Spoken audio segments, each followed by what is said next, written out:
And we're live. And with me, I have Anders with me. Hello. Hello, everyone. To the, well, currently 0 people that are watching this stream, but that's fine. That'll change soon enough. Let's see. We are going over some various SJW stupidity articles today, and as always, laughing, ridiculing, making fun of, and just generally treating them as the jokes that they are. Yeah, neither one of us are SJWs. We'll just be reading some crazy articles. Let's see. Let me pull one up. And I have so many tabs open. Uh, Oh, I crashed my computer yesterday because I had too many tabs open while I was trying to render a video. let's see. Um, can all of you see this? Yep, I can see that. Yeah, I'm not gonna read the whole thing because it's just kind of talking about how stupid it is. But I think it's about like a feminist who got fired from everyday feminism or whatever, and she wanted to talk about her terrible experience. So I'm just going to read the last little bit. I mean, unless you want to read it, it doesn't matter who. Oh no, go ahead. It's your article. Okay. Um, A number of my fellow feminists have pointed out that today women like me can be subject to silencing simply on the basis that they have supposedly said something that is anti-trans rights, even if they have not. Anyone so labeled also gets labeled as a TERF, trans exclusionary radical feminist, because as you but because as soon as you assert anything that someone with the trans identity card claims is anti-trans, you are stripped of your rights to be a sex positive feminist talking about sex ed at a feminist website, at least in the case of everyday feminism, who who has the most oppression whoever has the most oppression cards, they win. As That's very interesting. It almost makes it sound like a very messed up game of Cards Against Humanity. Yeah, this is what we have been saying the whole entire time in the anti-feminist community, that it does seem like whoever has the most oppression cards win, because she just wanted to talk about sex ed, and I mean it pretty much repeats itself, where she's trying to just teach children that sex is about pleasure, but Hmm. the trans community felt excluded. And it's Oh like, boy. as Academy notes, it's the second successful attack on Drager this year. Trans activists take her nomination for the LGBT Literature Award for her book on academic freedom and sexual debates. Galileo's middle finger. Drager also notes a different feminist website has called Everyday Feminism parts of a modern day witch hunt against Drager. Hmm.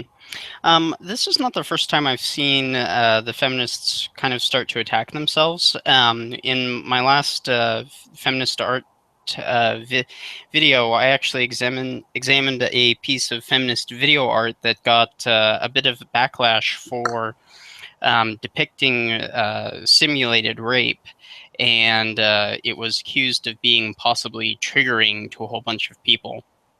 If anybody hasn't seen that, they should definitely check it out. It's kind of interesting to watch these intersectional feminists basically start attacking each other.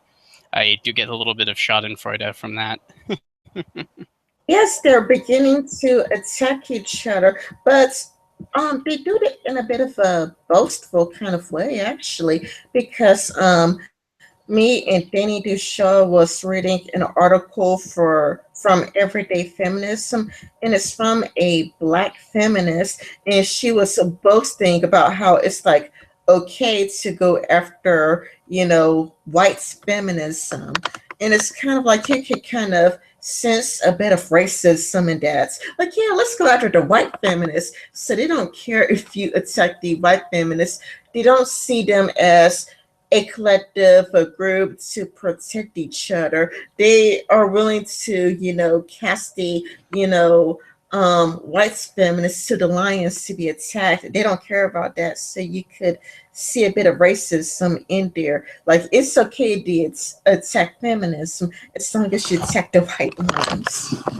Yeah, exactly.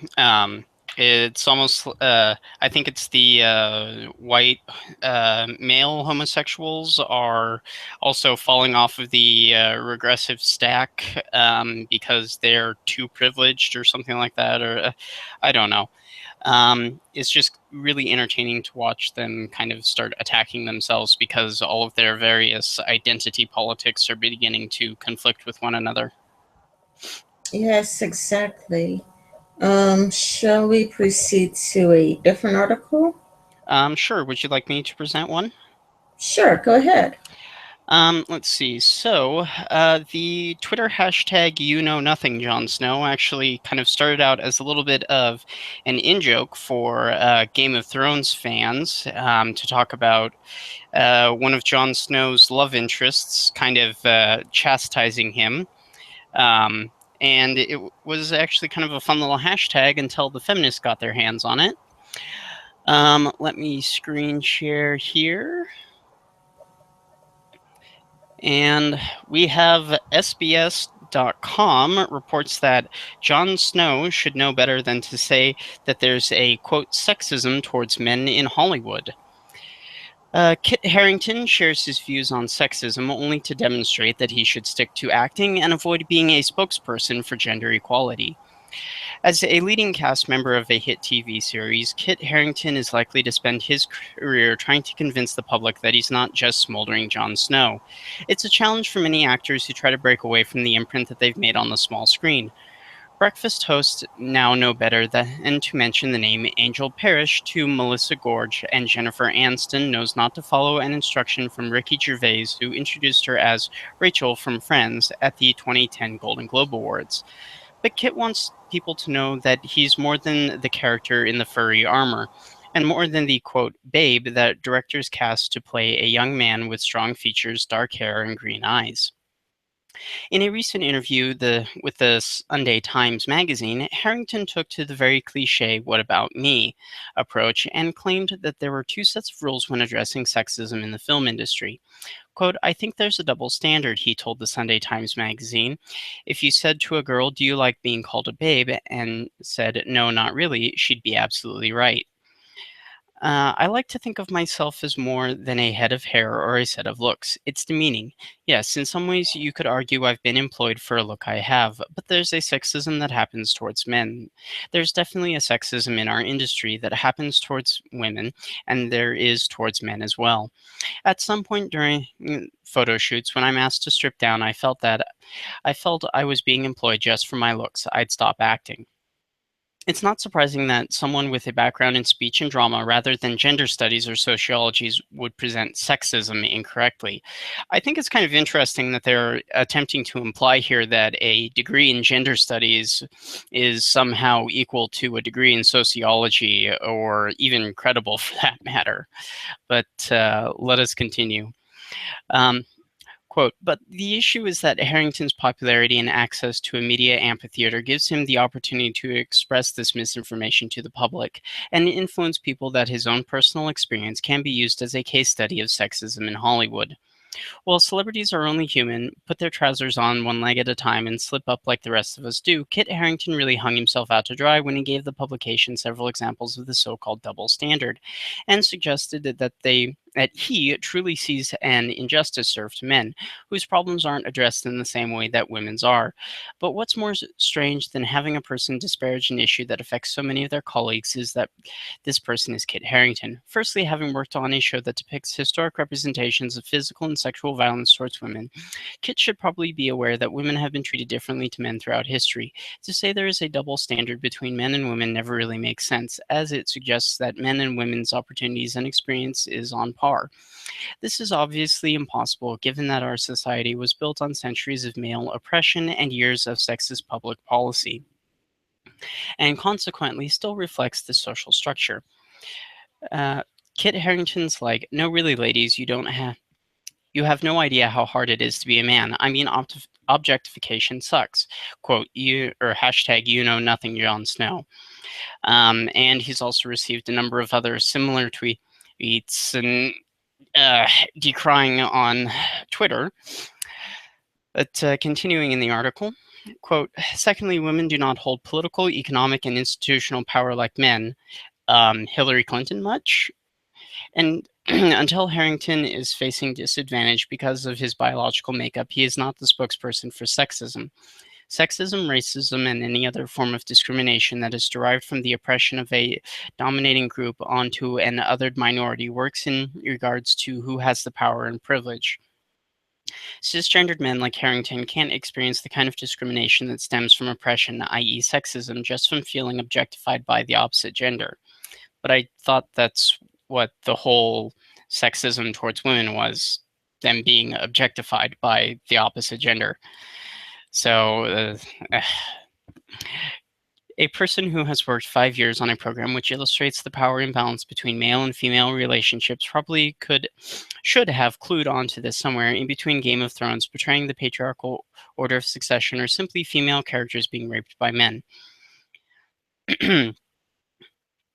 What Kit has experienced during his opportunities as a powerful player in Hollywood is objectification and possibly prejudice. To his credit, being treated as an imaginary boyfriend for dozens of hopeful fans is particularly demeaning, and not being allowed to cut your trademark hair as it's central to your job role undermines you as an individual. So they're agreeing with him, but he's still wrong. However, it's secondary to say, as an awards host performing a song and dance about seeing your boobs to an international audience, and for Harrington to have such conversations with a discussion of sexism in an industry which is literally full of sexism steers away from those making movies and TV shows who are actually facing discrimination because of their gender. Like Kit Harington's co-stars, for example, it has been reported that Game of Thrones pays their actors in a tier system, which is determined by their character's long-term value. While Emilia Clarke and Lena Headey share the highest-paying A-tier bracket, with male counterparts Kit Harington, Peter Dinklage, and Nikolai Coster-Waldau, there are no men in the B-tier who receive less. Contradictory to what this suggests, women are not actually killing it in the acting industry, dominating supporting roles and getting a sweet wage that simply reflects their contribution or input.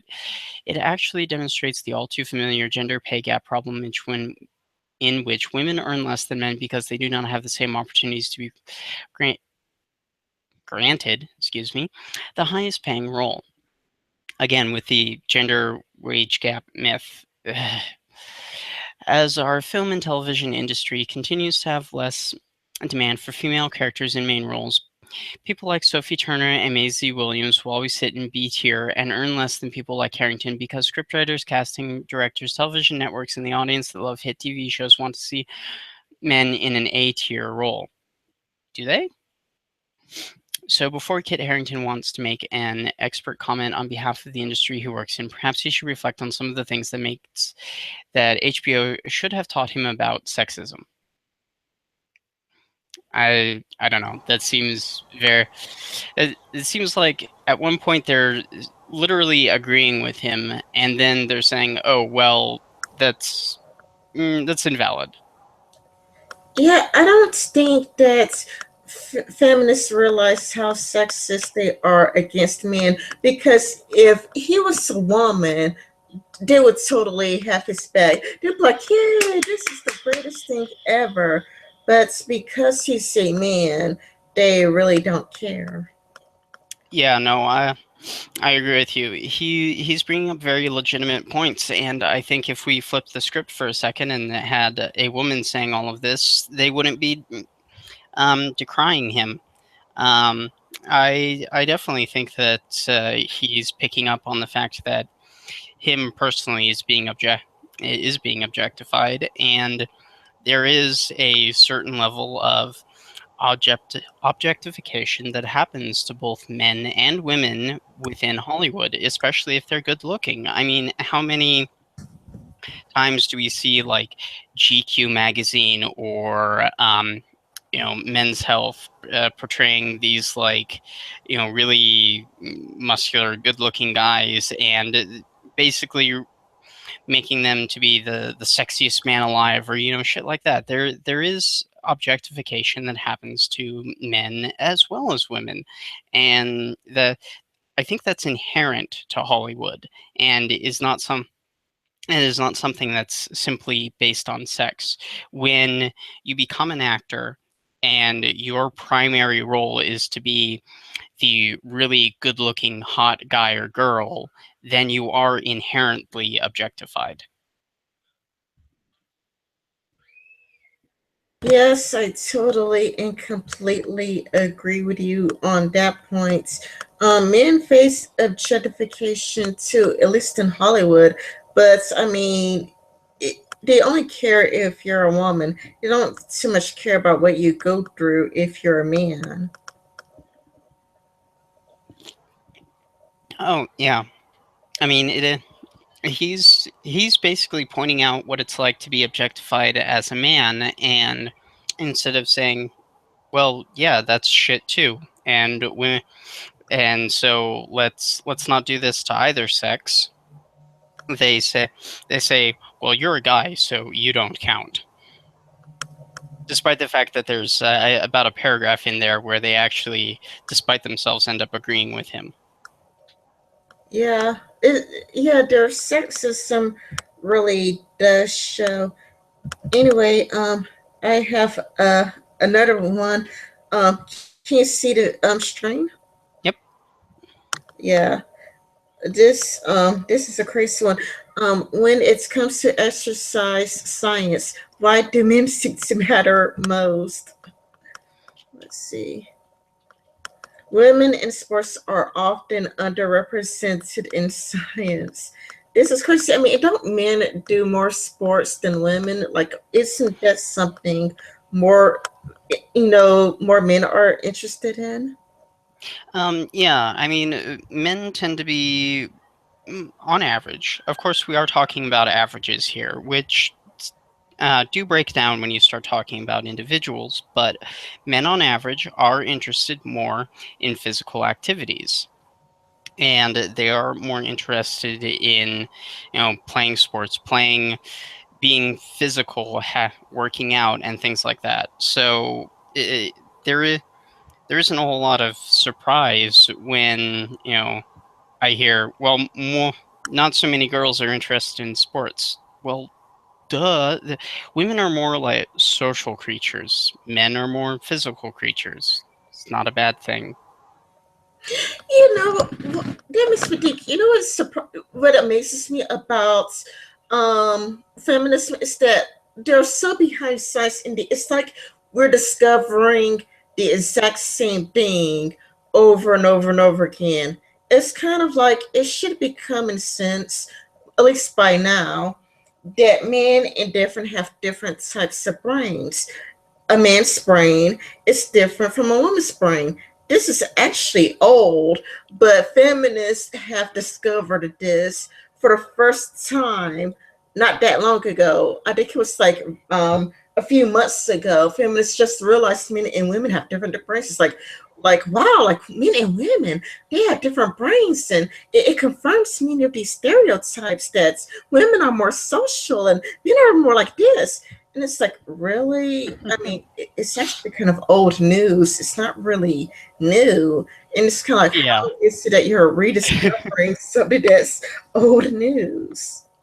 Yeah, and there's even some evidence to suggest that people who are actually transsexual, and we're not talking about like issues of like gender dysphoria and things like that, but people who are legitimately transsexual, there is evidence to suggest that a male to female or a female to male transsexual has their brain hardwired a little bit differently and more closer to the opposite biological sex from what they were born.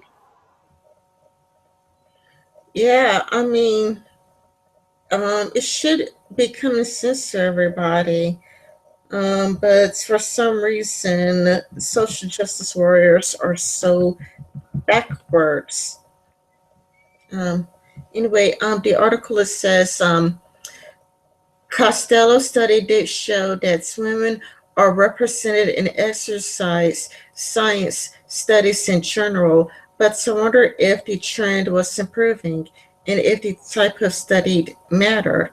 The science of studying women says studies of metabolism, but neglecting them in studies of injury. I looked at published studies into top exercise physiology journals and found that women remain understudied, especially when it comes to studies of performance.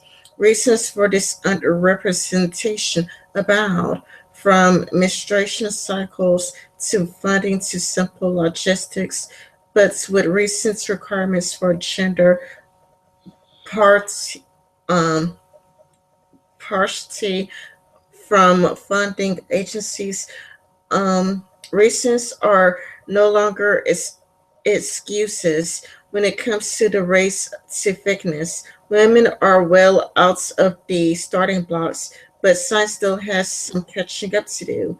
When really, I think that the real issue here is that men are more physically active than women, and there are just not all that women who are physically into sports and things like that. I don't think sexism has anything to do with it. I just really don't. Yeah, I mean, it is.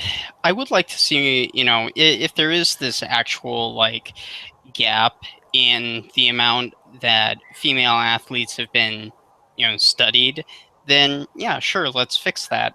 But I also have to wonder if there isn't some issue finding a relevant sample size in with professional level athletes. Of course, without all of the data, it's really, really hard to make any kind of actual conclusions. And the graphs in that article seem to be very basic. But I don't know. I mean, if that legitimately exists, then yes, sure, let's fix that lack of study of female athletes. But are there legitimate reasons why that gap exists, or are they just ridiculous reasons? Yeah, like I was thinking of how Sargon posted on his channel about or I've seen it somewhere on either Sargon's channel or Twitter, where it shows that female soccer players listening to a boys team, and these like 15-year-old boys, and women, grown women, lost to them like 0-7, and it's Yeah, kind of like, of course. Or these same people are wondering how come they're not getting paid as much as men, when really men only get paid in bonuses while the women get a salary and a bonus. And it's because like people don't watch female sports the way they watch men's sports, you know? yeah. I mean, I'm not sure what the demographics are, but I know as far as when it comes to just sheer popularity, the female women or women's sports is demonstrably not as popular as men's sports. Just full stop. I don't know what the demographic breakdowns are, but I'm fairly certain that it's not women The vast majority of women are watching women's sports, and the vast majority of men are watching men's sports. I think it comes down to people who are interested in sports, which tend to be men on average, are probably just watching men's sports and don't have a whole lot of interest in watching women's sports. And the women who are watching sports are probably not all that interested in the women's teams and are more interested in the men's teams, unless they are people who are competing at a professional level and need to watch other teams that they're competing against.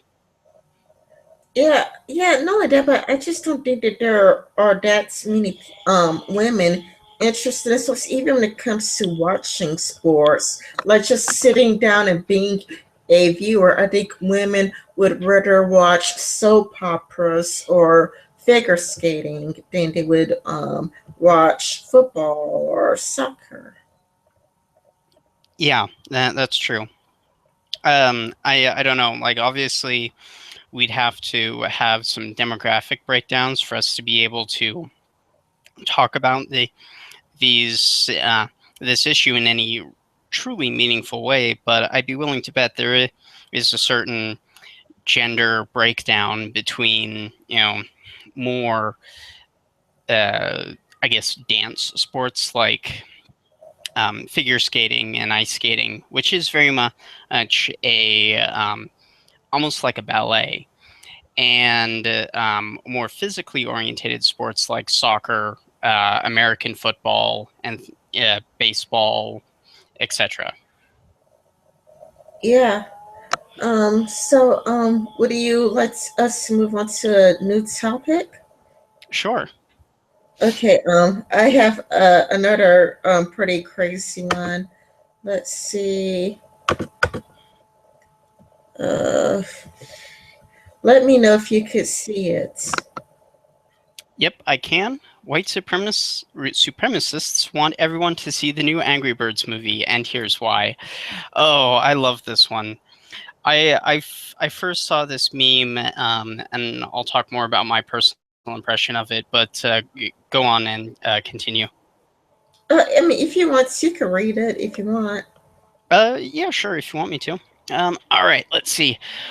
White supremacists don't just get a lot of love in popular culture, which is why they typically have to appropriate music, movies, and art that have nothing to do with white nationalism and claim them as their own. They have a strange affinity, neo Nazis have, for Aryan goddess Taylor Swift, and now they've developed a similar love for the new Angry Birds movie, the animated kids movie that's based on a classic smartphone game. Yes, that's right, white nationalists really like the Angry Birds movie. And a new essay posted on white nationalist website vdare.com by author James Kirkpatrick explains why. The movie tells the story of an outcast redbird who is also the only member of his tribe to be suspicious of a group of green pigs who have just arrived. Summer. Where did it leave off? Aryan goddess. Let's see. Green pigs who have just arrived on their island, Okay, there according. we go. According to Kirkpatrick, the red bird is the lonely white nationalist trying to warn his fellow citizens about the dangers of immigrants. As it turns out, the pigs are only at the island to eat the eggs of the birds, he writes. Using explosives, much like another group of refugees, which one really doesn't like pork?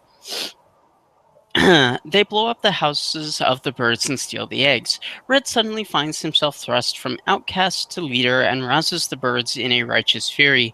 There's no moment where the two tribes learn they actually are the same.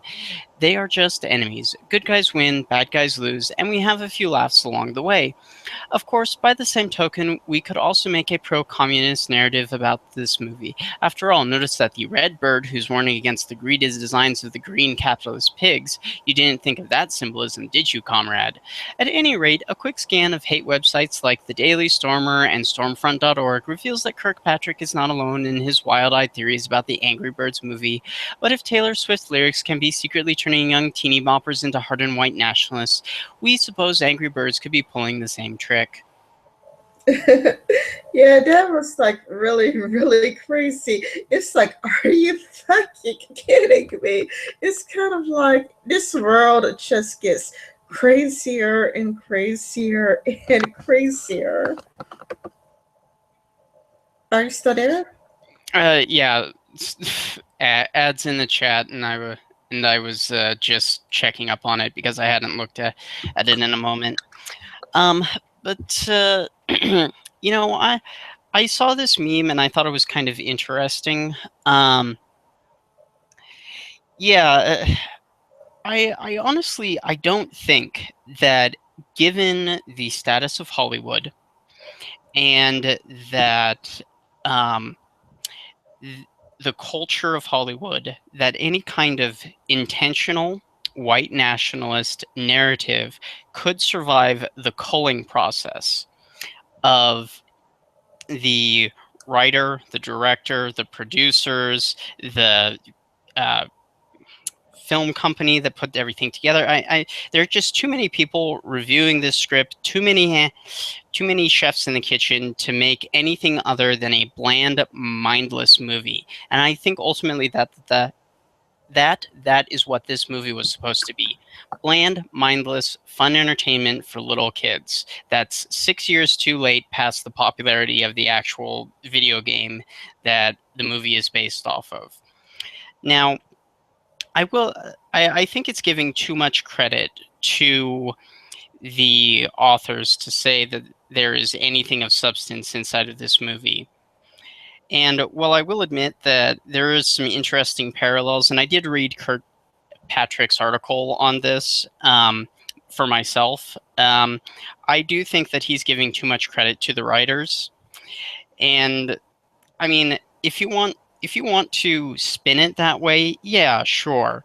But I also think that the communist arguments is something that you could also bring up in relation to this movie. Like, that symbolism makes almost as much sense in the context of this movie. However, there are more elements of Kirkpatrick's dissection of the Angry Birds movie that does make sense.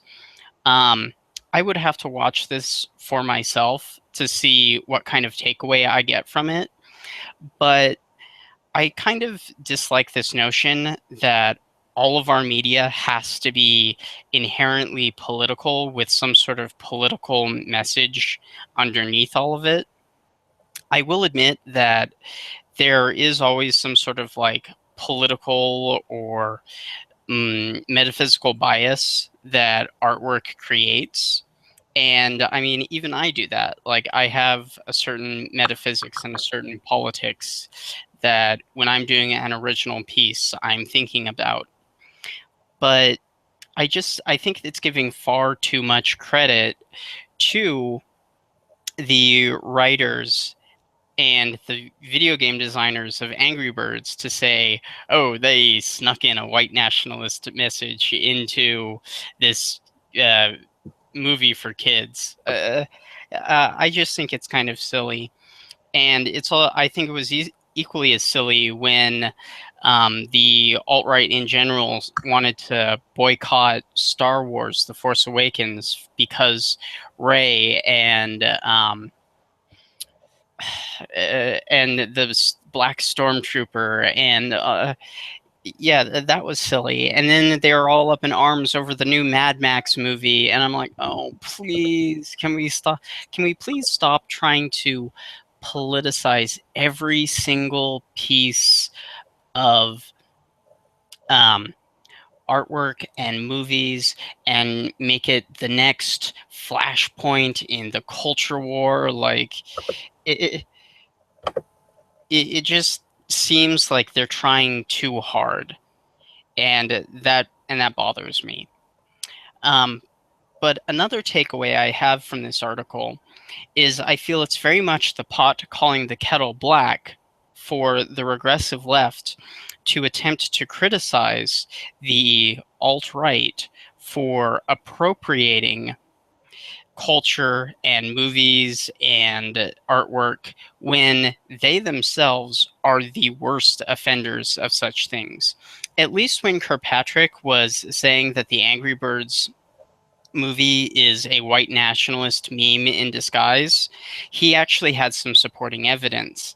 And but the SJWs and the regressive left, when they go in, they use full frontal assault tactics such as calling everyone sexist, calling everyone racist, and attempting to basically bend. It used to be the arts. Now it's video game and nerd culture that they're trying to bring everyone in video game and nerd culture to heel and make them all espouse the regressive left narratives. And I think it's very much the pot calling the kettle black, um, to say that the alt-right is appropriating culture and artwork for its own nefarious purposes when the regressive left is doing the exact same thing and has a very blatant, very untalented looking and very bad looking version of very much just that with the Ghostbusters reboot. Yeah, I totally agree with you. I think that they did bring somewhat of an interesting points that, there's a clear good guy, bad guy role. When one thing I like about anime in Japan is that the bad guys usually join forces with the good guys. And I like, like the more nuance of it instead of some people are good, some people are evil, when in reality there's nobody who's, or well, there's very few people who are, 100% evil, and there's few, well, no people who are 100% good. So one thing that I like about the Japanese culture is that in pretty much any anime you see, like Dragon Ball Z, Katekyo Hitman Reborn, the bad guys usually join forces with the good guys. Um, Mm-hmm. um, Even Byakuran, if you just like spoiler alerts, even Yes. Spoiler alert for a couple decades old anime, sure. well, for people who haven't, for people who haven't watched it, because like I haven't read the book 1984, so if I haven't read 1984 and other people have, I wouldn't want that to be spoiled for me. But when it comes to Byakuran, he did, if you read the manga, he did join forces with the good guys and he started allying with them, joining their team. And that's what I like because it's kind of like you get to see things from a whole new perception. Even Mm-hmm. though I never read the book, The Life of the Times of the Wicked Witch of the Rest. Don't know if it's any good or not. Yeah, I haven't read it myself either, but what is very interesting is that those who are ostensibly our enemies never think of themselves as the bad guys. It's always a role reversal. They always think, okay, I'm the good guy, they're the bad guy, and vice versa. It is kind of interesting, and when you're in a work of fiction, you can explore both sides of the issue. And I think ultimately, for a writer or a series director, it is far more interesting if we see the motivations of all parties involved. Yes, I do think that a work of fiction would be a lot more interesting if we see things from both the good guy and the bad guy perception. Because I mean, any okay, let's look at feminism for a second. Feminists, they view us as the bad guys, and they're trying to do good, and we should be supporting them. And it's like, how come we're not being supportive? Like, what's wrong with us? You know, there's something Yeah. wrong with us for not supporting them. And that's why. I do think that the article did have somewhat of a good point, that there's this dichotomy of there's, a good guy or a bad guy, you win or lose, and a bad guy must always be defeated, because whenever I had an enemy, I viewed myself as the good guy and they were the bad guy, and they're like, they viewed me as evil and horrible, and that they're really good. Same thing with feminists and anti-feminists. Same thing with atheists and Christians. The Christians that we're good, and well, how come you're not a Christian? Or feminists or anti-feminists. It's kind of like we just are wondering, like, why are you so crazy and disturbed, and how come you can't see the horrible things that you're doing? Like, I would have watched anti-feminist videos where the anti-feminists would go, how come you can't see the horrible and terrible things that you're clearly doing? You're like, no, no, no, we're taking action and you're being passive. You're not helping fighting evil with us. Everybody, the Nazis, the people who are against the Nazis, everybody views themselves as the good guys. The alt Hmm. rights, the KKK, Black Lives Matter, everybody views themselves as the good guy that needs to quash evil. Nobody views themselves as evil. Well, very few people. But when they do view themselves as evil, they lock themselves at their home. They never ever come out of their house. They have suicidal tendencies, and we always view them as having something terribly wrong with them. They, Oh, yeah. they generally tend to have depression. So there's usually something psychologically wrong with people who view themselves in a negative light. Hmm. Well, I think the problem ultimately becomes when you start adopting any form of extremist identity politics to the point where you're not willing to accept the exterior viewpoints of anyone else who is not part of your in group. I mean, having, at least on a national level, having a certain sense of community and identity is a good thing. And, that helps keep a community or a nation together and stable. But when that gets to the point where you think you're the only good guys in the world and everybody else is the bad guy, or this one country over there next to you is this terrible, evil bad guy, then that's when you start having problems.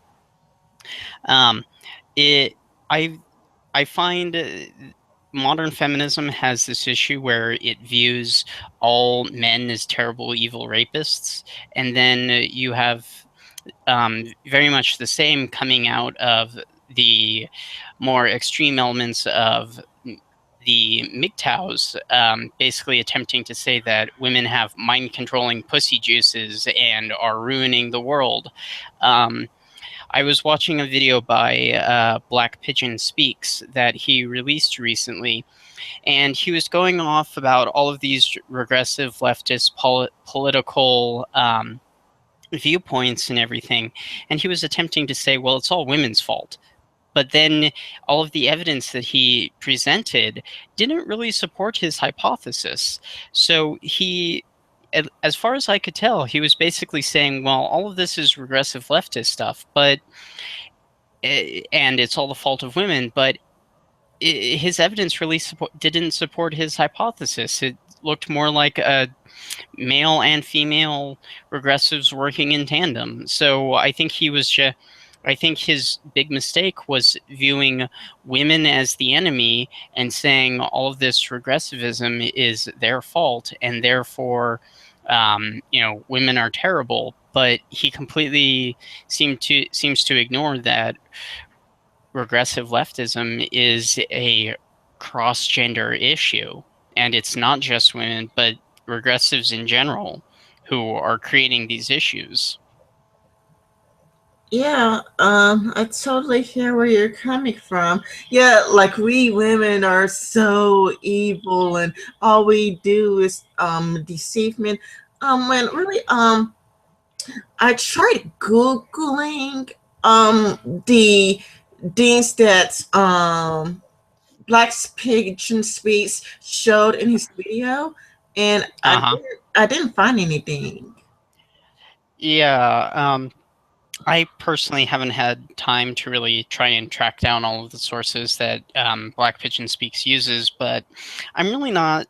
I'm really not much of a fan of his. I mean, I watch his videos on occasion, and I agree with some of the broad stroke issues that he brings up, but I feel like his solution and his identified enemies are just the SJW third wave feminist regressives, but then reversed. I mean, he's not bringing anything to the table that's actually going to fix the situation. And so he's just going to end up turning the conflict on its head. Yeah, I totally agree with you. I mean, it just seems to view that like we women, well, not you're not a woman, but it's just view women as a problem, and it's really stupid, especially since I couldn't find when I tried to search, like do women really get orgasms when they're raped, and I didn't find anything to support that. I didn't No. find things to support what he said. When I tried googling it, nothing popped up on his behalf. So I do wonder if he just went to MGTOW websites and found them that way, and he got things that he know was biased. Yeah, to my understanding, there is a flight or fight response that is completely different in regards to forced sexual encounters versus consensual sexual encounters. Those are two rather different biological responses. Yeah. Um, should we do another article? Yeah, sure. Okay. Let me screen share. Um, can you see it? Yep, I can. Rose McGuane says X-Men billboard promotes casual violence against women. Updated. Yeah, we recognized her from Charm. She was, which one was she? She was, let's see. I never did watch Charmed. I'm not sure. Well, I forgot who she was in Charm, but she was in Charm as the new sister with the half white slider one. I never did like her character, Oh, and it's kind of like she was on Sargon's channel earlier where she says that gay men are the enemy. She says something like that. Remember? I haven't seen that video yet. That's really funny. Um, wow. Okay, so a billboard for X-Men Apocalypse, one of summer's behemoth blockbusters, includes a one-shot of Oscar Isaac's, character choking Jennifer Lawrence. And actress Rose McGuane says it's an example of violence towards women being used to market a product. As you can see from the billboard, it's not great. When it So let's. the problem is that it's a bad guy attacking a good guy, and it's what bad guys do. It's what bad guys do. Yeah. It's not something that's against women. It's something that's bad guys. That's just what they do.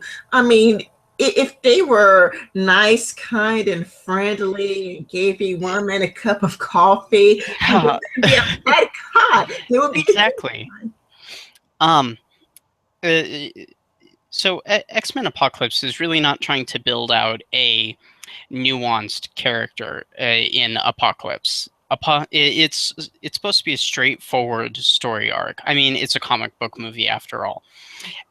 Apocalypse wants to destroy the world, remake it in his image, and this is really, really bad for everybody on Earth, so we have to stop him.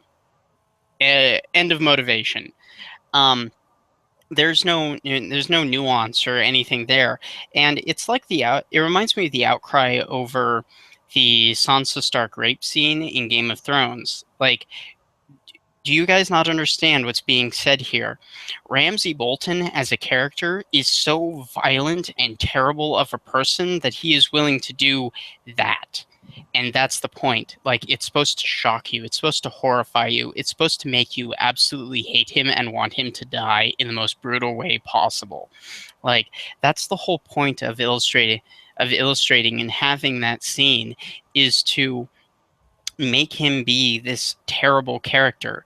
And I mean, obviously, in this billboard, if Summer, if you want to scroll up a little bit so we can see it. In this billboard, obviously, it's a similar dynamic.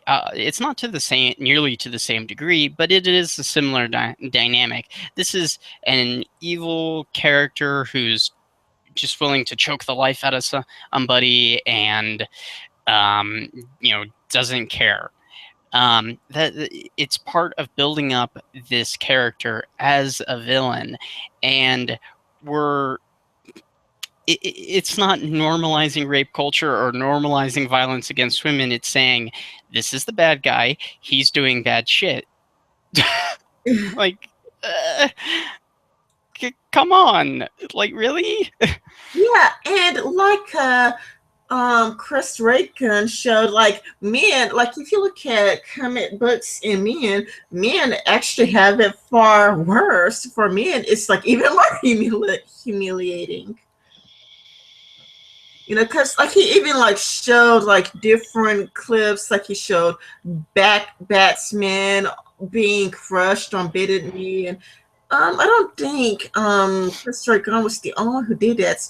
I think Teal Deer also did something to that effect, where they just showed how humiliating it could be for Batman, the things he's going through. Like I think there was a comic book where you could see like Batman in his underwear, and strapped up. It gets like really humiliating even for men. So for women, it's actually toned down. But the thing is, you have to engage the audience. It has to be something that the audience would want to see.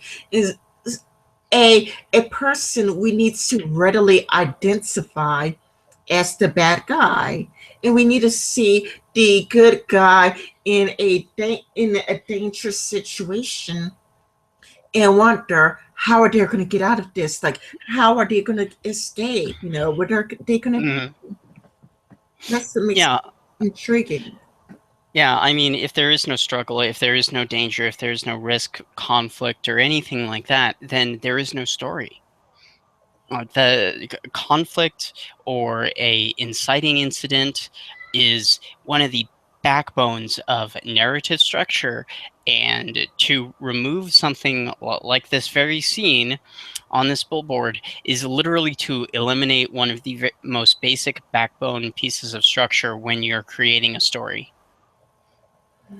Yeah, yeah, I totally agree with you.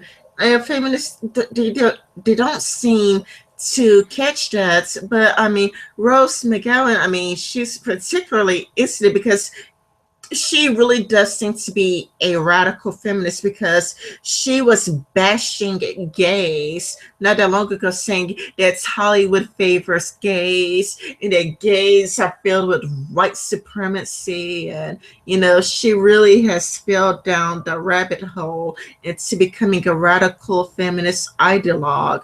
I mean, she really is a crazy, psychotic, radical feminist now. Yeah. Oh, do you have a cold? No. Sorry, my nose is a little stuffed up right now. Oh, It this whole thing is rather silly. Although it looked like okay, so she has some more comments here. On Facebook, quote, there is a major problem when the men and women at 20th Century Fox think casual violence against women is the way to market a film. There is no context in the ad, just a woman getting strangled. The fact that no one flagged this offensive and frankly stupid. The geniuses behind this, and I use the term lightly, need to take a long, hard look at the mirror and see how they are contributing to society. Imagine if it were a black man being strangled by a white man, or a gay male being strangled by a hetero. The outcry would be enormous. So let's right this wrong, 20th Century Fox. Since you can't manage to put any women directors on your slate for the next 2 years, how about you at least replace your ad? Okay, It's really so. rich coming from her. After all, she called gay men white supremacists, and she talked about gay men not caring about women and how they're taking over Hollywood. I mean, she totally gave gay men a middle finger, and now she's bringing gay men up whenever it's convenient for her. Okay, so first off, this isn't casual violence. There is context to this, and the context of it is we know immediately who the bad guy is and who the good guy is. Like, how many? Okay, we know that's Mystique. Like, how many movies have come out now where we know that Jennifer Lawrence's character of Mystique is one of the ostensibly good guys? Like, I mean, granted, her character has gone through some character arcs of being in this conflicted gray zone, but I mean, at this point, she is pretty much a good guy. And we all know who the villain is, fucking Apocalypse, and that's him on the right. Like, to say there is no context for this ad is ridiculous. But furthermore, there is a complete ignoring of what the X-Men actually are. The comic book characters of the X-Men, from its initial conception, have always been about the struggle for minority rights and acceptance of a minority by the majority. The X-Men embody not only blacks, but homosexuals and other repressed minorities as well. The X-Men came about during a time when it was not socially acceptable to be kind or accepting of minorities such as blacks and gays as part of the general populace. And the whole impetus behind X-Men as a comic book series was to say, hey, these minorities, they're actually decent people, and maybe you shouldn't treat them as inhuman just because they're minorities. And that was the whole like meta narrative message of X-Men. And I can't believe that people are completely ignoring that. Like, that's been something that's deeply ingrained in X-Men since the beginning. And to say that somehow this X-Men promotional poster is promoting violence against women, or violence against minorities, or anything like that is just ridiculous, and it ignores the whole meta subtext of what the X-Men were from its very inception. Yeah, like wasn't Storm the first black female superhero? I believe so, yes. Yeah, no, And but I mean, she stands on her own, unlike Superwoman, Batgirl, that they just kind of stolen from men. Like they just try to make Batman a woman by creating Batgirl, but she's uniquely her own. There's not a male Storm, so Storm is a black mhm. female superhero that stands on her own. Yeah, exactly. I mean, she's a very much an original character. She's not derived from any previous superhero, nor has her identity derived from another superhero. I mean, even what is it? Subject 23 or Project 23, something like that, who's basically another mutant that was created using Wolverine. I mean, even she's a very original character with her own motivations and opinions and things like that that are separate from just being Femme Wolverine. So it is entirely possible to create these characters who are uniquely and very much their own character. And I mean, even Supergirl or Batgirl. I mean, even they are still fairly distinct characters. I mean, yes, they have taken on kind of the mantle of a male superhero, but the, enough time and work has been spent developing their own distinct identities as characters to render them fairly unique from the original source material that they were derived from. And I would like to see more of that instead of just trying to make Thor a woman by giving the hammer to somebody else, or by making Spider-Man black by killing Peter Parker and then having this kid replace him.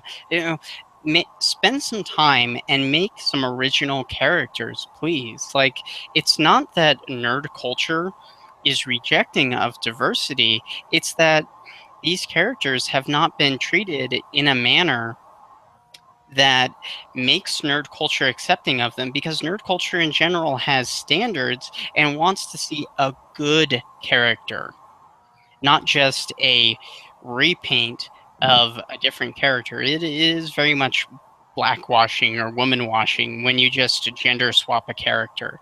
Do it naturally, do it organically.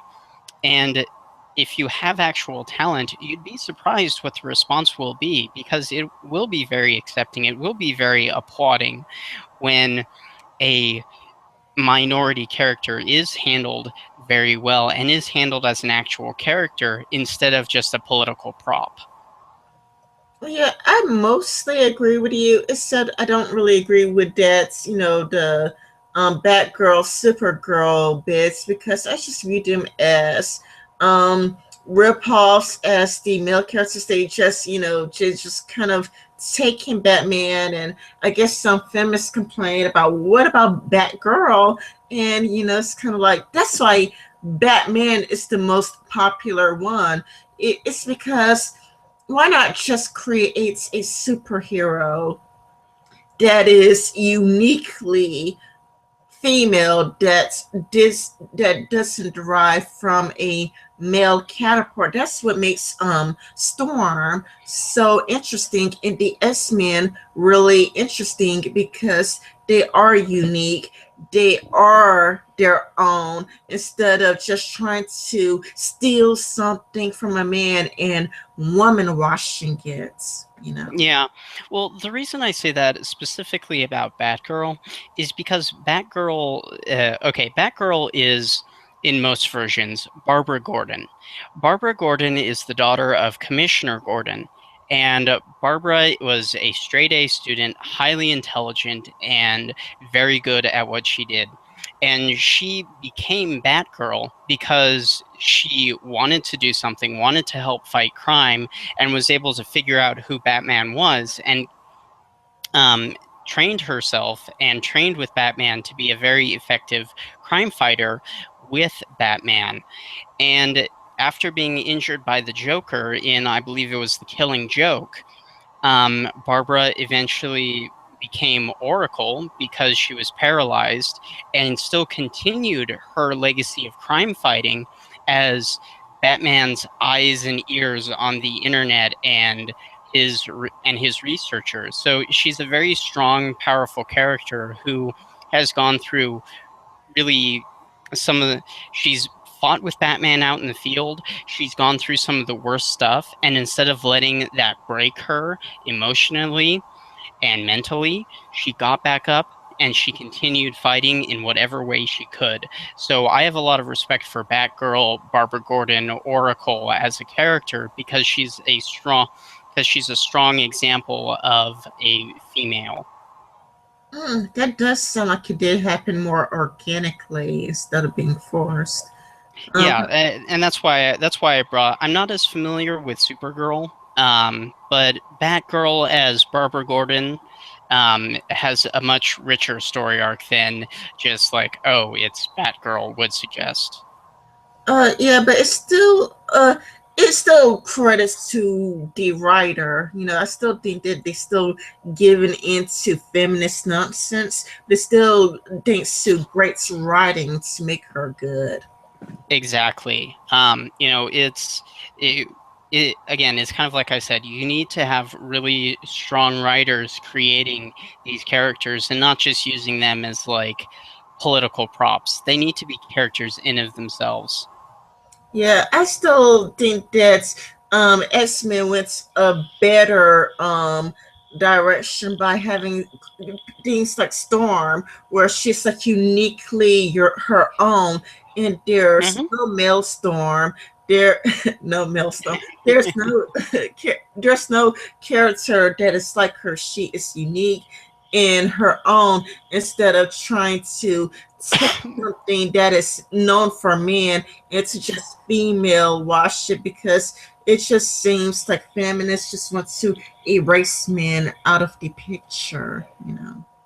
Yeah, I mean there is and there has been that radical strain of feminism for quite some time, and it used to only manifest itself in groups like the Guerrilla Girls, the kind of semi-anonymous group of radical feminist activists and other feminist artists. But now it's kind of turned into the mainstream. I mean, there used to be a time when feminism was very much an altogether different animal with a handful of bad actors who are kind of ignored. But nowadays, it's uh, feminism is no longer based mom, basically.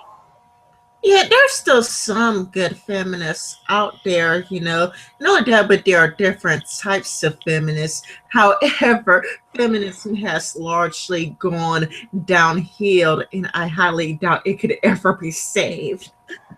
Yeah, well, this is the inherent. This is something that I worry about with groups like the men's rights activists and things like that. Once you start having this super, like, narrow focused identity politics, I am very much afraid of the MRAs drifting more and more towards the MGTOW, the radical MGTOW end of the spectrum. And I think it's good that the community is willing to examine and criticize that radical end of the spectrum. I just worry if that ever stops happening, that there will be a shift towards that radical end of the spectrum. Yeah, I have the exact same concern, which is why I have a problem with group identity. Mm-hmm. Yeah, I mean, your identity should be, based somewhat on, okay, I am like myself. I am a heterosexual white male who's American with German and English ancestry, and that's part of the basis for my identity. But my identity, ultimately, at the end of the day, is me. So I don't subsume myself in a group identity. Yeah, because It's one aspect of my identity.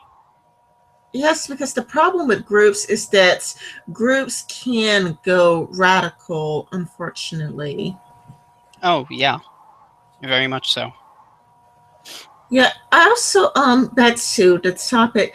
I also think that the reason why they pit this as an image is because there was a time when Mystique was part of the bad guys. Wasn't she on the side of Magneto? For the original trilogy, yes, she was initially Magneto. However, I think it was Days of Future Past where they start, and X-Men First Class, where they kind of started exploring more of her as a gray area kind of conflicted character. And I think I haven't watched past X-Men First Class, but I think they've kind of, to my understanding, Mystique is kind of turned into this redeemed character, Yes, someone who's gone through a lot of conflict. yes, because Mystique, she was definitely one of the bad guys. She was definitely evil. She was on the same side of Magneto. However, Magneto turned his back on her. Like she was hit with darts or whatever, and she turned human briefly. I guess she got her Uh huh. powers back. I'm talking about in this X-Men movie where Magneto turned his back on her and ditched her, and when she tried to give their secret locations. Oh, Last Stand. Oh, it's I believe that was Last Stand. yeah, like when she was played by Charlize Theron. Yes. And it's like she was very much evil, very much part of the bad guys. And I think that would picking this as the billboard, they're saying, hey, she's a good guy now, she's on Oh, the yeah. side of the she's on the right team. And he the guy chucking her, he's the bad guy. Because I mean, when we look at one person choking another person, we see the person getting choked as the victim and the good guy, and we automatically take their side. And when we see people choking, a person choking another person, we normally associate that with evil, terrible behavior. Now, if we had shown like a Batman holding a guy on gunpoints or knife points or whatever, we would think Batman was the bad guy. Yeah. We just can't show the good guy and having the bad guys on their hands and knees begging for mercy, because that doesn't seem good without context. That's why we normally see the good guy being hurt and harmed, so that we know that the person doing the harming is evil. Yes. Mm. Do you want to continue with this, or should we You know switch what? to something else? I don't have anything really constructive to add at this point, so I think we can move on to another article. I still have a couple of articles that we can talk about, if you'd like. Sure, go ahead. All right, I will start screen share.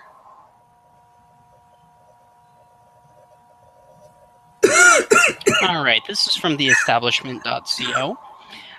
Stop blaming black parents for Harambe's death. Blame zoos. So this has to do with the whole gorilla that was shot and killed after a 3-year-old boy managed to fall into or get into a zoo enclosure, and the ensuing aftermath. Which is kind of funny because there seems to be a lot of like keyboard activism over any time one of these an animal gets killed and it blows up on social media, such as Harambe or Cecil the lion, etc. The gorilla had died on Saturday. A 3-year-old boy disobeyed his mother's orders, and as she tended to the other children she watched over, he climbed into a gorilla enclosure wanting to play, and everyone panicked. The mother panicked, the crowd panicked, the zoo staff panicked. Hell, even the male gorilla Harambe panicked and began to manhandle the foreign entity invading its space. In the midst of all this panicking,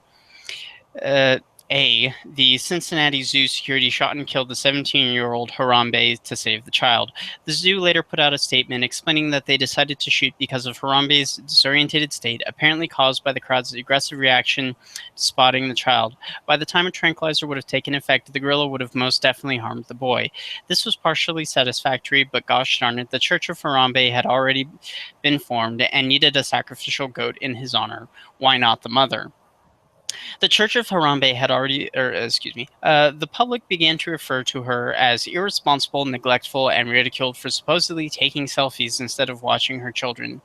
Soon, she was not enough, and the media turned to the boy's father, Donnie Dickerson. He was opened up in filet mignon and discounted for his criminal past, which included kidnapping and multiple drug offenses, but interestingly enough, did not include zoo trespassing and gorilla murder, which was for me personally would have been the only explanation why this man's dabbling in illegalities had been a damn thing to do, had a damn thing to do with an incident he wasn't even present for. Until this point, I hadn't seen one picture of the incident, not a frame of the video, yet the wave of vitriol that had washed over the internet for this family left me with a premonition. When I came across an actual petition with almost 400,000 supporters asking the police and Child Protective Services to come out of a bag on this family, I knew there could only be two explanations for all this public outrage. A mommy dearest type had promptly screamed about wire hangers before tossing her 3-year-old son into the enclosure, while the father chugged a beer, whipped out a shotgun, and then used Harambe the gorilla for target practice. 2. This family is black. Guess which one turned out to be correct? Hint you already know, stop playing. It's frustrating enough to see an internet mob turn on a black family for something that could happen to anyone, but it's even more enraging to know that someone is at fault. And it's not the boy's mother or father, who again wasn't even there that day. When they hold this family up to scrutiny and shame, the public isn't just being racist, they're choosing a racist target to distract attention from the real problem, sacrificing both human and animal life in favor of preserving a corporation with, at best, faulty ethics. Yes, I'm talking about wildlife parks. So somehow it's okay. I don't agree personally with the decision to send Child Protective Services, who they themselves have a horrific track record, after this particular family for basically what could have been 30 seconds, if even that, of inattention that allowed this child to get into the gorilla enclosure. And I do think that the gorilla enclosure, without seeing it, mind you, could have been more secure against small interlocutors. But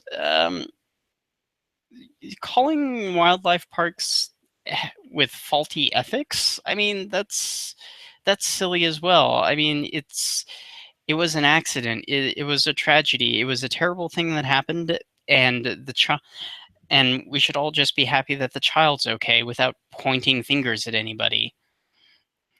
Going back to the article. Hold up now. Shouldn't we all be a teensy bit concerned that a child can crawl into a gorilla enclosure in the first place? Think about this. If a child can crawl in, then a gorilla most certainly can crawl its ass right out of its enclosure. Oh, it already has? And it went hot sauce batshit insane on the crowd? You don't say. And it goes on to talk about tiger getting out of its habitat, tourists being snatched by polar bears, and three people getting, and a trainer being killed.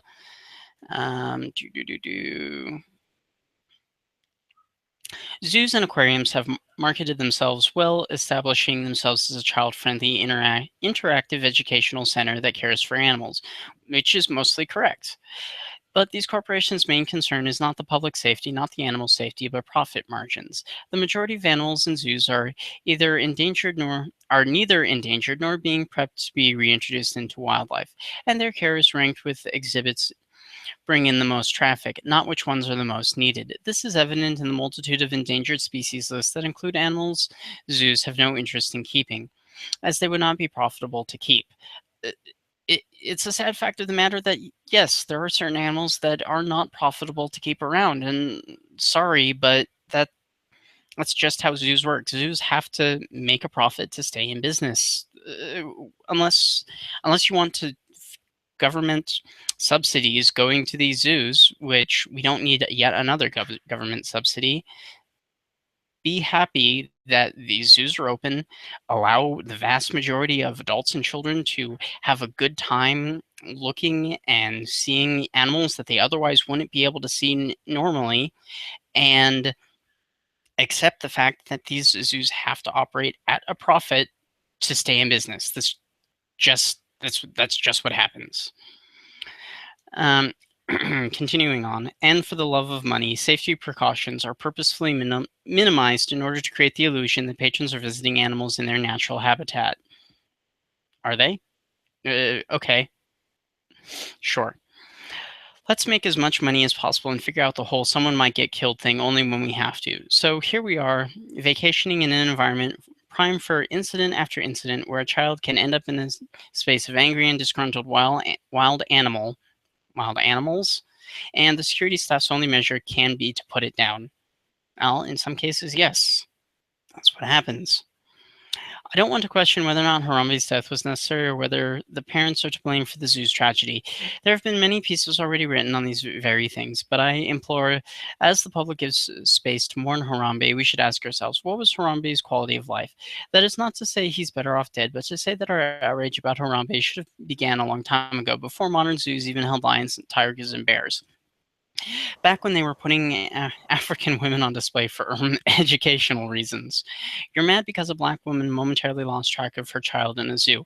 I'm mad because black women used to be in zoos, and as far as I'm concerned, the institution hasn't gotten less rapacious or more humane. Let's keep kids out of gorilla enclosures by tearing the whole thing down.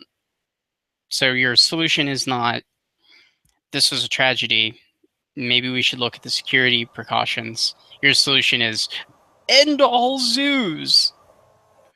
Yeah, to me the problem has to do with the I mean if you follow the whole entire thing on Twitter, you know, it's originally people thought that the kid was white. Have you catch that part? Yes. However, I looked back at the video, and yes, the kid was black. That's patently obvious to see. Why anybody would jump to conclusions about the child's race just means that we have lost a lot of progress in making race a non-issue.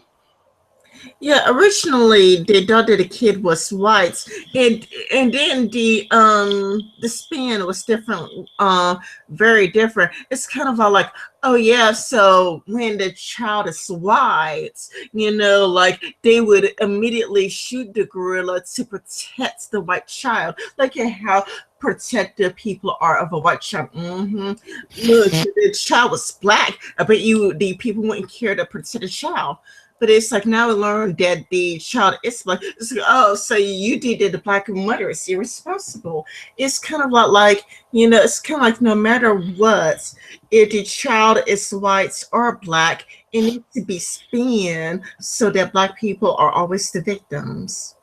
Yeah, exactly. And again, I think the whole let's petition CPS to go and make this family's life miserable is ridiculous. I okay, it would have taken. All right, this mother has multiple kids with her. She's attempting to deal with multiple curious children, and she could have her back turned for 30 seconds, and this child could have disappeared into the gorilla enclosure. That's a issue with the zoo's security, and they need to re-examine and figure out how that kid got into that enclosure and then make a solution for making sure that doesn't happen again. um, I know for a fact that when a zoo is being designed, they don't not think about these things. They think about ways to make sure that the animal can't escape and that the public can't just get into the enclosure, because it, it there is a certain level of safety precautions. I've been to a number of zoos and aquariums, and there are like safety precautions that are reasonable that have been made to try and prevent people from just getting into a pen with a bunch of dangerous animals. It's not like they're all chest high plexiglass walls or things like that. No, that's silly. Um, it, you, but that being said, you can't take into account every single possible variable. Like, you might think, okay, this mesh is good enough to keep the animals in, but maybe some child has more strength than you thought and was able to climb up it. It's You can't expect these zoos to take every possible variable into account. And I think at this point, what we should say is the zoo did the right thing, protected the child's life, it needs to reevaluate how the child got in, fix the way the child got in, and leave it at that. Don't point fingers. Don't blame the mother. Don't send CPS after the mother. Don't blame the zoo for doing something wrong. Don't shut down all zoos. It it was an accident. It was a tragedy, and it's terrible that this gorilla had to be killed to save this kid's life. But at the end of the day, I would rather see the gorilla get shot than the child die. Yeah, though, when it comes to my local zoo, I'm sure they have the dangerous animals. There's no way to the dangerous animals like the cougar, and there's no way that they could get to you. But when it Mm-hmm. comes to the deers and that one, they can get to you because you're a bit up, but you can get to them if you are willing to jump down. I mean, Yeah, but yeah. yeah, but okay, yes, a deer can and will kick your ass, but they're not like aggressive animals. It's not a gorilla. It's not a wolf. It's not something that's going to like go out of its way to fuck you up if you end up in its enclosure. Like, yes, I've seen deer hunters who decided to get just a little bit too close to a buck who was having a bad day and found out why you don't fuck with deers. But um, deers are not inherently dangerous animals. Yeah, I'm just pointing out that when it comes to zoos, you can get to some animals. They can't get to you ever, but when it comes to some animals, you can, like with the deers, you can jump down. I mean, if you're willing to take the jump, you can jump down. And it's not, I mean, you should be able to survive the jump. It's not all that high. It's a little bit high, but you should still be able to live through it. And at most, the deers will probably run away from you. I highly doubt that they would attack you.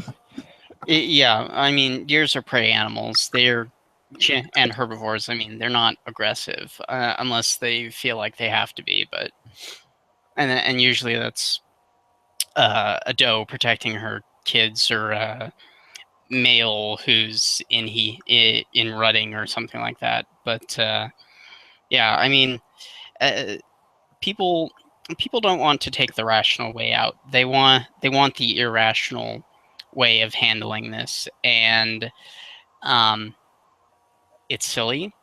It shouldn't be that way, but at the end of the day, that's what people are going to do, unfortunately.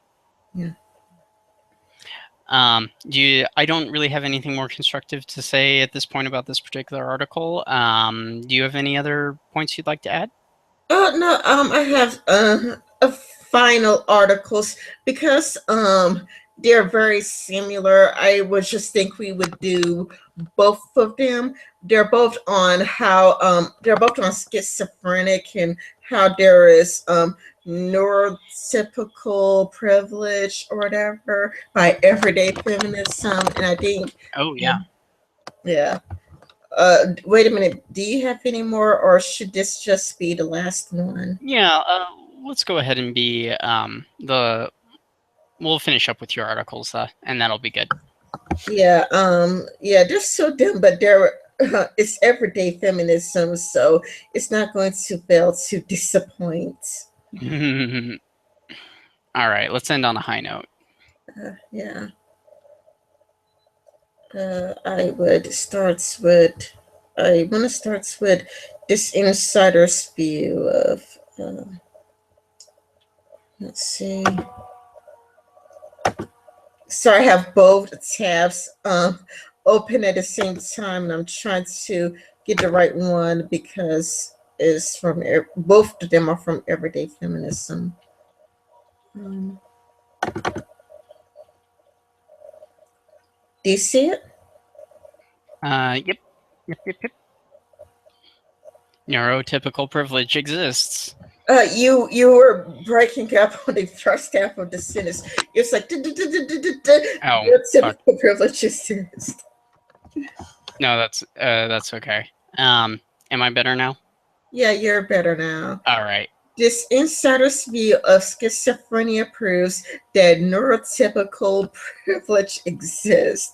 And I found this all thanks to Sargon of Akkad. So thanks, Sargon, for your misery that you're about to experience. Oh, my computer's a bit frustrated. Oh, okay, I got it.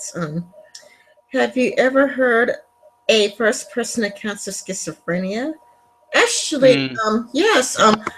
From Anderson Cooper, he tried to go through the experience where they tried to recreate schizophrenia, and they gave him headphones so he could experience what it's like.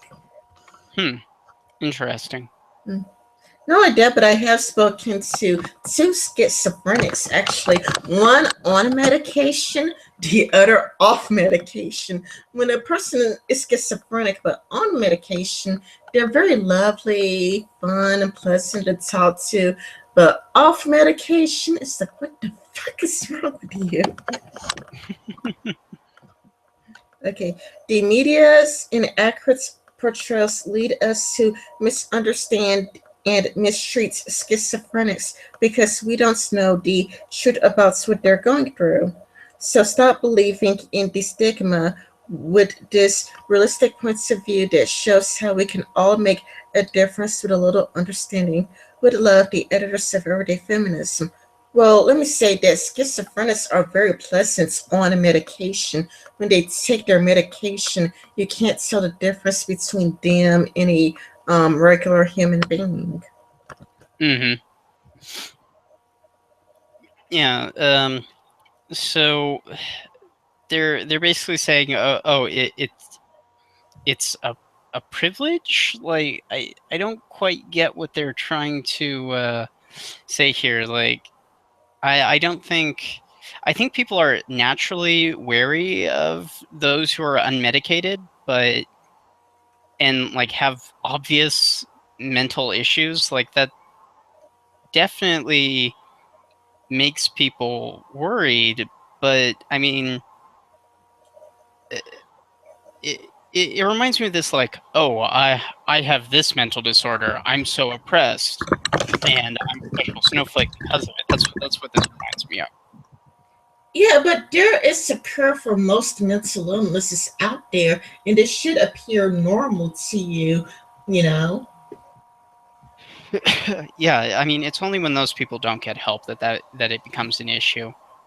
Yeah, exactly. Like the second schizophrenic that I have to deal with when he was off medication, it was hard to understand him because he would say all of these random numbers.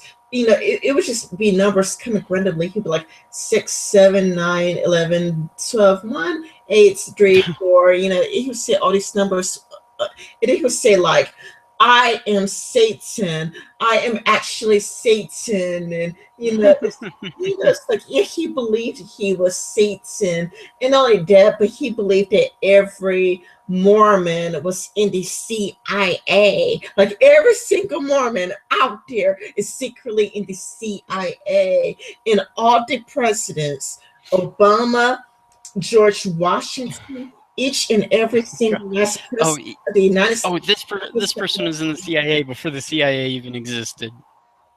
No, no, no, no, no, no, no. They're vampires. Obama is a vampire. George Washington is a vampire. All of our presidents, they were all. We're ruled by vampires. Oh God, I think he's been watching one too many Blade movies. That's what that is. No, no, he's schizophrenic. He's just a schizophrenic. Now, when they're on medication, you will never ever tell the difference between a schizophrenic and a regular, normal human being. But it's kind of like when they're off medication, they're just, Yeah, yeah, when they're off medication, I'm sorry, they're just people that you don't want to fool with. You know, yeah, and I mean, why? Okay, but let me ask you this: why would you want to be an unmedicated schizophrenic? Like that just doesn't seem like a good way to live. yeah, I mean, I do think that they just feel like it robs them of their supernatural gift. When really, I mean, there's a schizophrenic who believed he was Jesus. Some of the there's a schizophrenic who thinks he's Jesus, and a schizophrenic who thinks he's Satan. Amazing. Oh God. I mean, Of but course. I never spoken to the schizophrenic who think he was Jesus. I just saw a blog post by him. I never spoken to him. I never interacted with him, but he admitted he was schizophrenic. And he's saying, like, voices are telling me that I'm Jesus and I'm here to save the world. And it's like, please get back on your medication. You are better that way. But people, they don't like the medication because they feel like it robs them of their supernatural powers, you know. Yeah. Uh, I mean, I get that. That is part of the inherent issue. Is, you know, uh, uh, they feel better, quote unquote, unmedicated, and But then again, if you're being really rational about it, you should realize that your life isn't better without that medication. Like, if you're not able to function day to day, that's not a good life to lead. Yeah, and I don't think people should put up with the idea that I don't think we should entertain the idea that they are Jesus, that they are Satan. I don't think we should entertain that. There is medication, for Christ's sake. Yeah, exactly. Anyway, hi, my name is Crass. Hi, Crass. And I'm a schizophrenic. But because I'm schizophrenic, I'm misunderstood, stigmatized, and just plain invisible. Oh, that is so sucks for you. This Wait, is you're invisible? That's a great superpower. this is about how it impacts me. Let's see. Uh, I'll scroll down a bit. I help my computer with the act right. Uh, it's stuck, but it's stuck kind of a good spot. It's stuck in this portion. Media makes us into killers and crazies. Well, I disagree with that, but there really was a schizophrenic who talked about killing Barack Obama, and they did get arrested for that until the Secret Service figured out that the person was schizophrenic. But the person really did talk about killing Obama, and this person is also transgender, so they were Yeah. transgender schizophrenic. Okay, so here's the thing for you. Are you talking about killing people? No? Okay, don't worry about it. Yeah. Yeah, but there are schizophrenics who do threaten to kill people. Like I saw a schizophrenic, a transgender schizophrenic committed in a blog post. So they do exist. You know. Wow. How many times? How many times is the killer schizophrenic? I don't know. How many schizophrenic protagonists have you seen that that were realistic? I haven't seen that many schizophrenic villains though. I cannot name that many villains that are schizophrenic to tell the truth, unless they're real life people.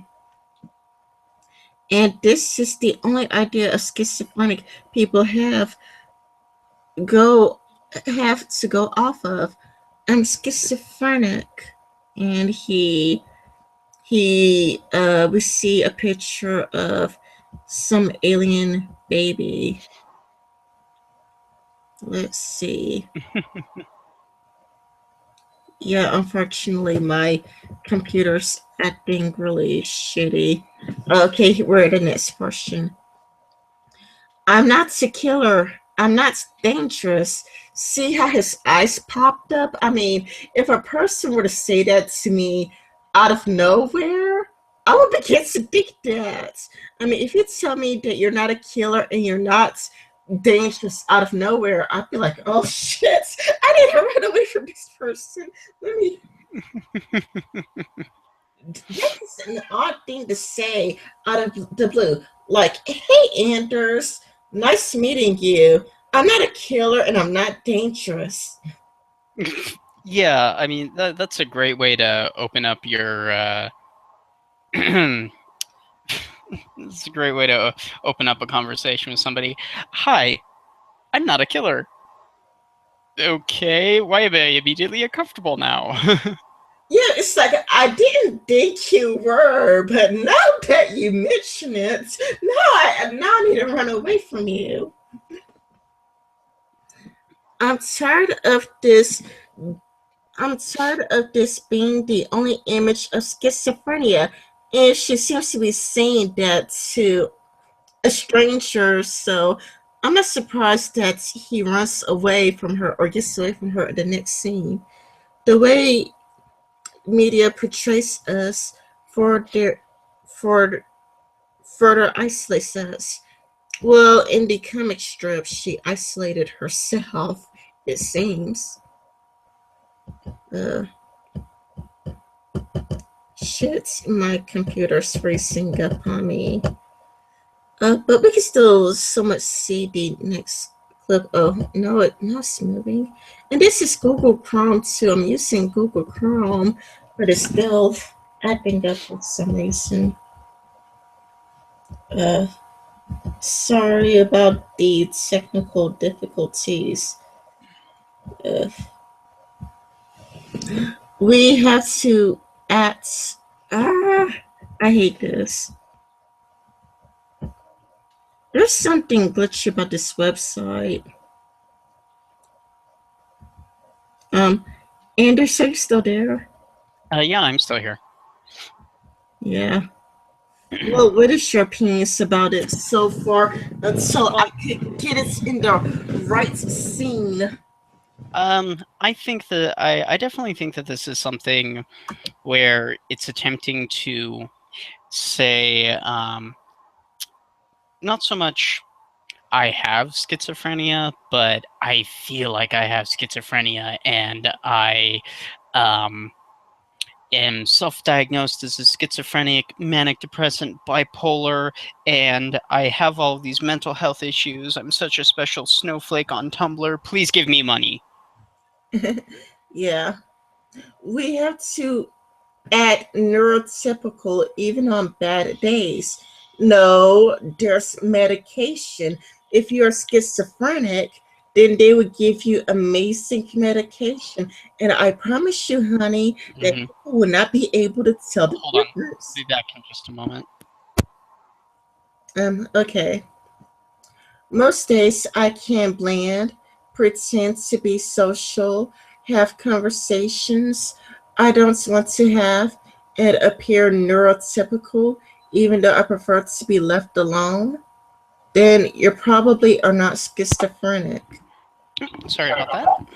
No worries. But some days are bad. Sometimes everything doesn't feel real. Sometimes the world is warped.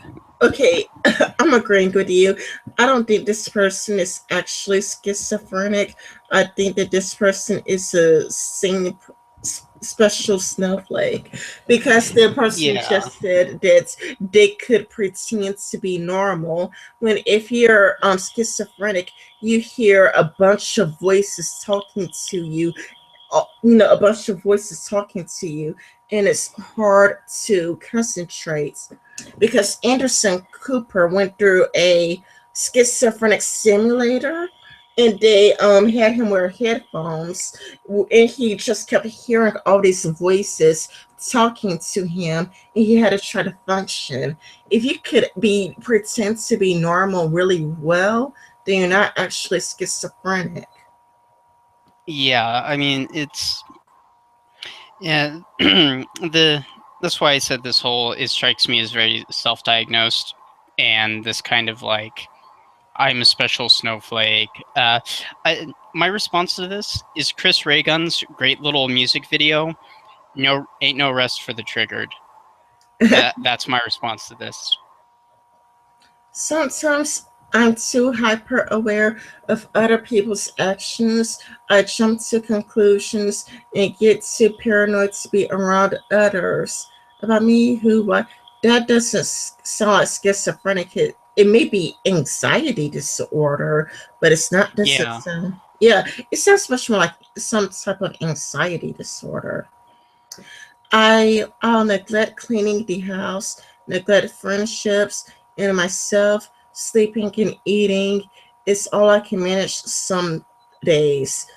For friends of schizophrenics, understand we may need a lot of space, but it isn't personal. Trying to act neurotypical is exhausting. We're happy you're patient with us.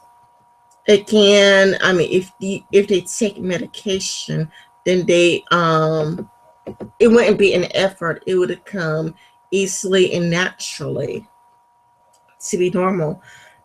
There is more to hallucinations than voices. Hey, listen. Some are good, some are bad.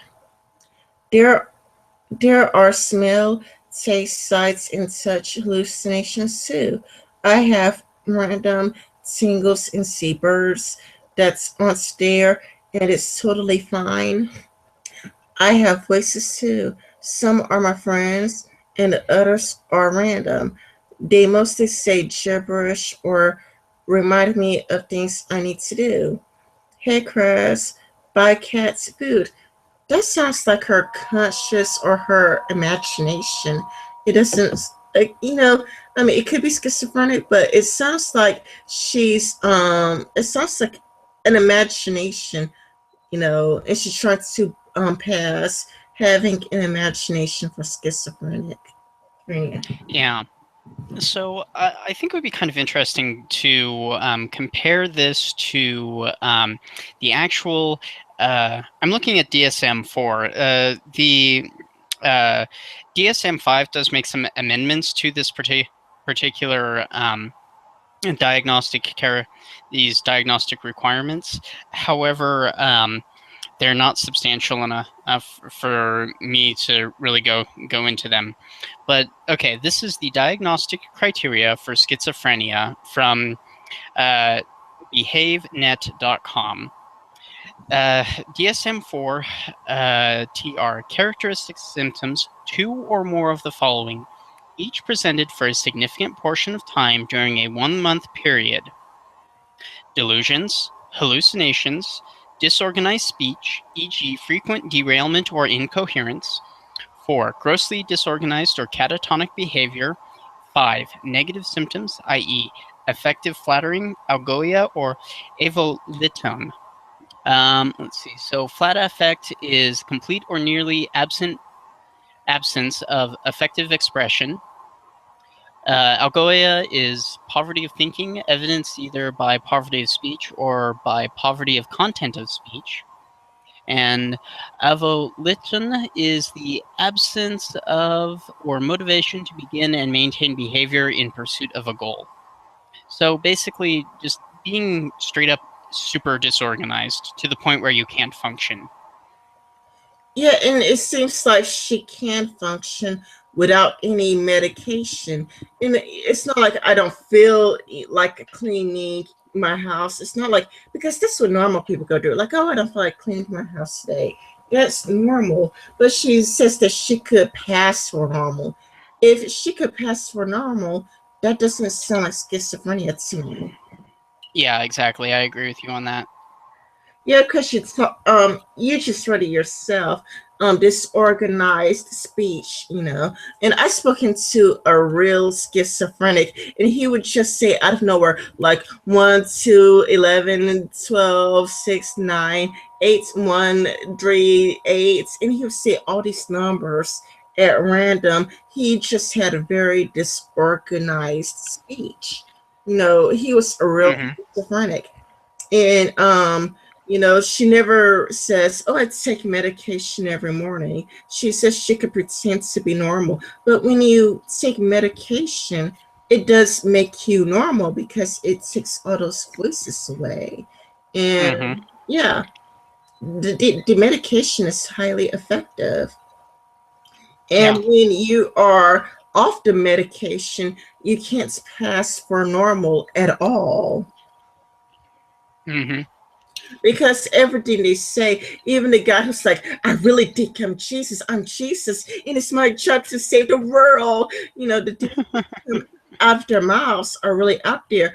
Or the blog post where the schizophrenic was like, "I need to kill Obama. Obama is a space alien, and I need to kill him." And he made plans to kill Obama and found himself in jail. Yeah. Exactly.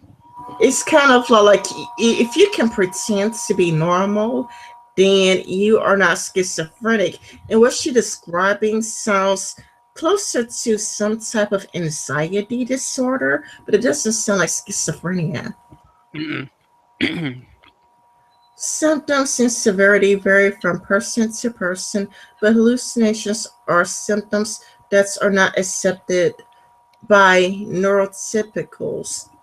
Even if Even if people empathize, they still don't know what it's like. Lack of understanding makes schizophrenics feel unheard and invisible. Yeah, but I'm pretty sure that pretending to be schizophrenic will piss them off. This illness people relate to depression, anxiety, and then like schizophrenic on the side. Mm. But let me see. Though I'm talking to people with depression, even in the anti-feminist community, and they aren't all that happy that people think that they know what it's like. I mean, they're cool because again they're anti-feminist, so they're pretty chill, but they say that people really don't understand them because people think that if they have depression that they would be depressed all the time. It's like, no, no, no. I actually do have good days. My good days are very, very good, but my bad days are very, very bad. Yeah. We have to come out to people. It isn't always pretty. Special snowflake. It's not just people's judgments. You're a crazy person. I can get fired, um, not hired, or even unfairly incarcerated. I highly Well, doubt it. do you have to come out to people? Like, I mean, it's not like you're gay and coming out of the closet. It's schizophrenia. I mean, only people who like really need to know are the only ones who need to know. Like your really close friends and your family. Those are the people who like are the only people that would even make sense to talk about those kinds of issues with. Yeah, exactly. And when you're off medication, it's easy to figure out. Yeah. Um, Police officers are not trained to deal with potential schizophrenic people. Give me your name. I can't. I'm scared. And thanks to our only media image, please assume we are violent. The reality is that a majority of schizophrenics are not violent. Where are the positive schizophrenic role models for our sake and for the sake of educating the neurotypicals? When really, I think that the good ones would just take their medication and not brag about being schizophrenic. Yeah, but I mean, do we need quote unquote positive role models for every single um, group? Like, isn't it just enough that we have positive role models for people in general? Like, do we have to break it down so much that there are thousands upon thousands of quote unquote positive role models? And what's the criteria for the threshold of popularity of a positive role model? Like, do they have to be HBO Game of Thrones level of popular for them to be a positive role model for people. Like, But really, movie makers just focus on what would be the most popular for their fans.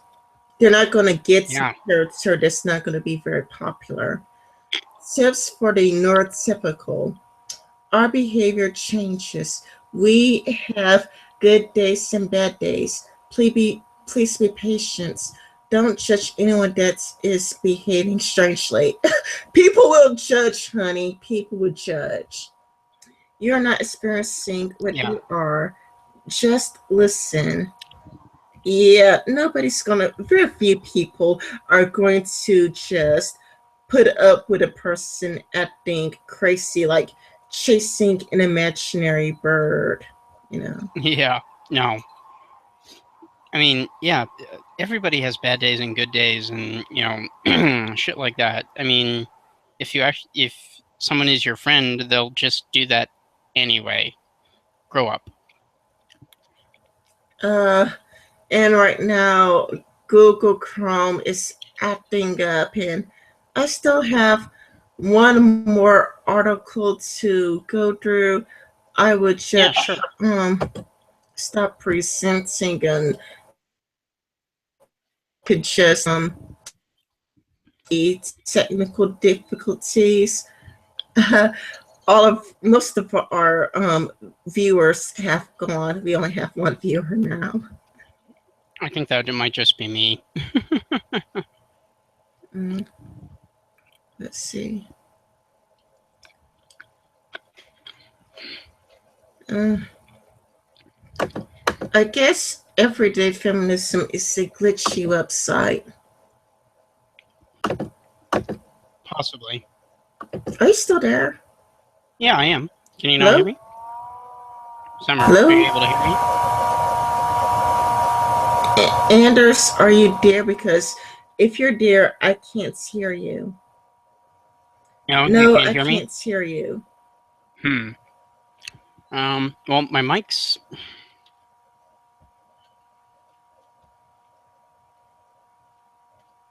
Um, Anders, I can't hear you. Did anything happen to your mic? My No, mic is your picking me up. mic is not picking you up. Hold on. Let me, Uh, 7 everyday ways neurotypical people are privileged and don't even know it. Uh, uh,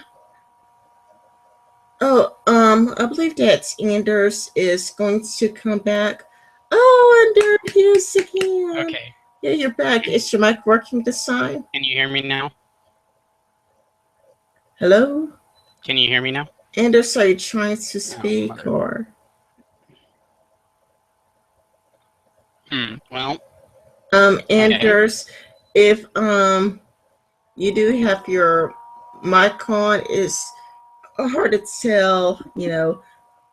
Do you need time to fix your mic? Uh, well, uh, let's just try to still proceed. Well, for me, I can't hear you. I don't know if the audience can, but I Huh. can't. Let's see. 7 everyday ways neurotypical people are privileged and don't even know it. My sister Cray was 17 when she first discriminated against for being autistic. It was at an autism support group. Cray had been caring for the group's children for months by that point, playing with them while their parents talked. One night, a mother who was new to the group refused to let my sister take care of her son. I was confused. Her son was clearly bored and equally clearly distracting her and the other members from the meeting. I couldn't figure out what the issue was, but brushed it off as a fluke. At the end of the meeting, the friend approached my sister and apologized, saying she hadn't trusted her because she thought Cray was autistic. Here's the thing, she's not. But because of the mere perception of disability, Cray was no longer trustworthy. With one word, my sister's competence had been stripped away, only to be replaced by ignorance and fear. Well, um, so far somewhat agreeable. Um, let's see. She was the same person as she always was, but suddenly she was judged through the lens of stigma rather than ability. Here's the thing, the reason she thought my sister was autistic is because she got my name confused with my sister's. Up until that point, Cray hadn't realized how differently the world treated the two of us. It would take years before she and I learned the label for this difference: privileged. For one short night, my sister had gotten the tiniest glimpse at my everyday existence as an autistic person. But that was just one night. One instance when the discriminator actually apologized for as soon as she realized her error. Further, it only occurred to her to apologize for the mishap, not the discrimination, and that's messed up. Well, I don't really know much about autism. It all depends on what the symptoms are and if they could be reliable. But I don't think autism is that bad from what I know of it. But I could be mistaken. I would just have to Well, do more research on it. autism But is a fighting spectrum. this type of discrimination isn't just a one night's mistake for me. It's a battle. Um, Over exaggerating much that I was forced to wage from the instant of my birth, like it or not. Okay, I don't agree with the melodrama. I highly doubt her life is that bad. I mean, it's not like she lives in the Middle East and getting acid poured all over her. Yet, despite having been with me every step of the way, it never occurred to my sister to think different how differently society treated us. I don't see why you would want your sister to feel bad every single day. This person sounds like a total complete asshole. Of course, her sister should enjoy her life, and to just want her sister to experience her misery just sounds fucked up. Granted, my sister isn't neurotypical either. It's just that Cray's deviation from the typical neurology is are less obvious. Her moderate anxiety disorders can often fly under the radar in a way that autism often can't. Well, then you're just being a nitpicky jerk. Yes, those come with their own difficulties and microaggressions, but they are not the more blatant in your face discrimination I've encountered. Even within neurotypical experiences, there are differing gradients of privilege and oppression. You're not oppressed.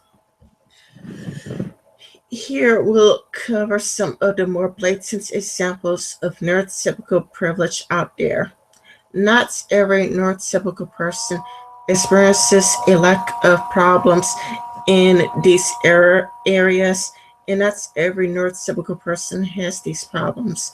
However, these are incredible common fly under the radar for those who are neurotypical. But wait, I'm not privileged. How uh, how can I be privileged when I too have faced the same struggles due to race, gender, poverty, and more, you may say? Actually, I mean, I'm a black. However, I'm enjoying my life. I'm not focused on, you know, being miserable. Who just sits back and think about how miserable they are? It's totally fucked up and beyond me. And you would be right. Many of these privileges are multifactorial. For example, when I talked to my black counselor about the stares I get in public, she pointed out that she too had to face the same probing guys. I doubt either of you get stares. You're just both um fighting for oppression points. But facing struggles in other areas does eliminate your neurotypical privilege. I am beginning to hate that word. Um, let's try to scroll down here a bit. It just means you're oppressed in other ways. Neither one of you are oppressed, which can lead to similar problems.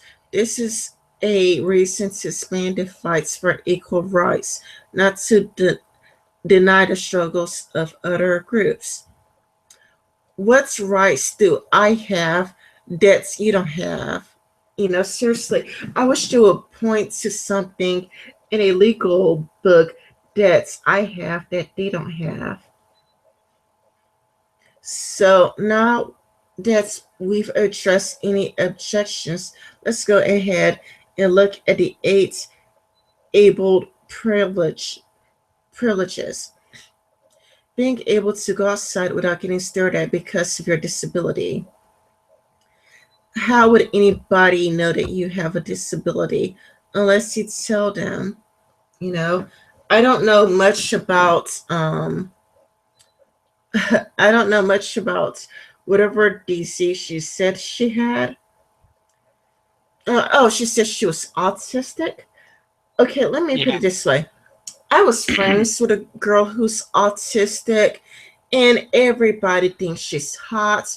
Everybody thinks she's sexy. She is living a really good life, getting constant admiration for her good looks. So I highly doubt that. I highly doubt this person's being honest. When my sister is walking outside alone, she goes unnoticed. But as soon as I join her, despite my lack of physical difference, we draw stares. Probably because you're staring at them. And if you stare at other people, they're going to stare right back at you. Due to my anxiety, I need hugs with firm pressure to keep calm. The instant I do so, however, people start staring at us.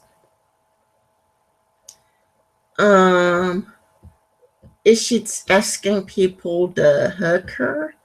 I mean, if I she's guess. asking different people to hug her, then that's why people are treating you strangely. This makes me more anxious, which makes me require more hugs or start slapping my hands, and then even more people begin to stare, and you get the idea. Well, I knew an autistic person who didn't have to go through that.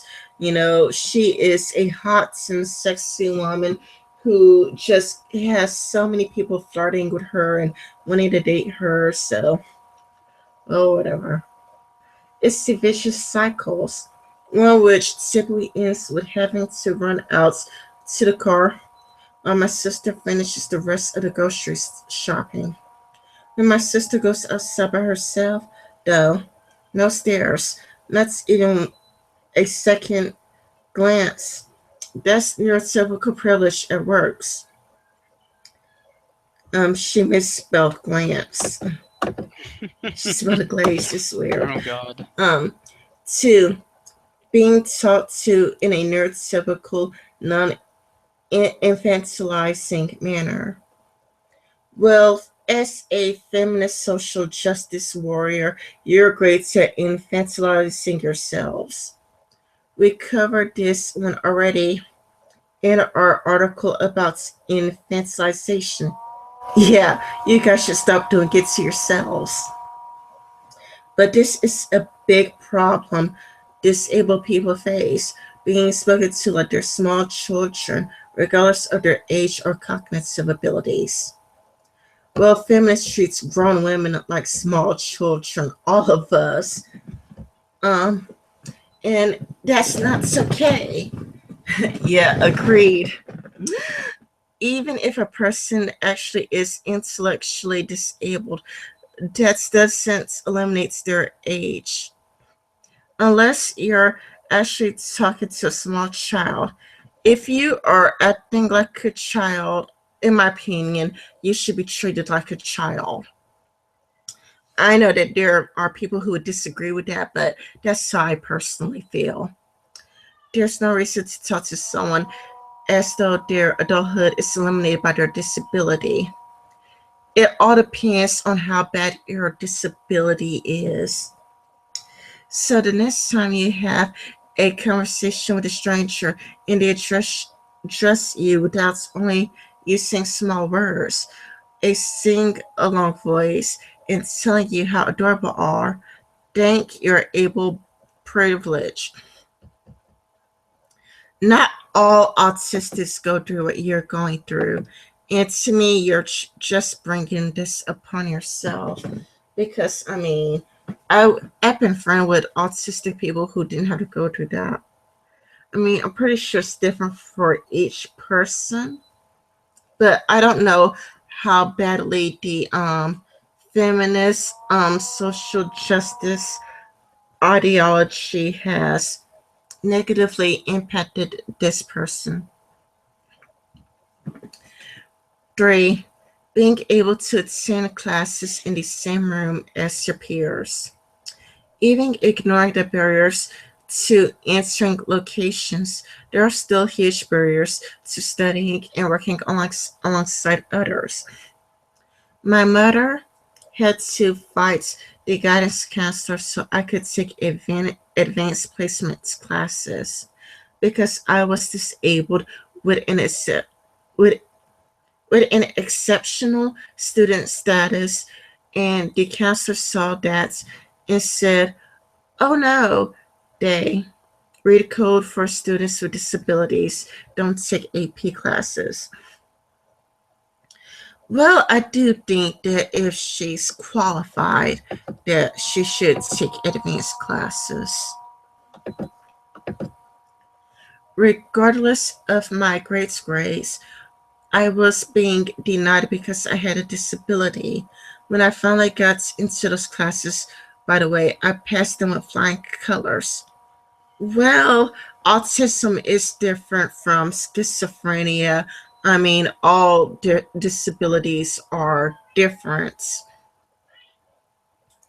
And I do think that autistics do typically make excellent grades.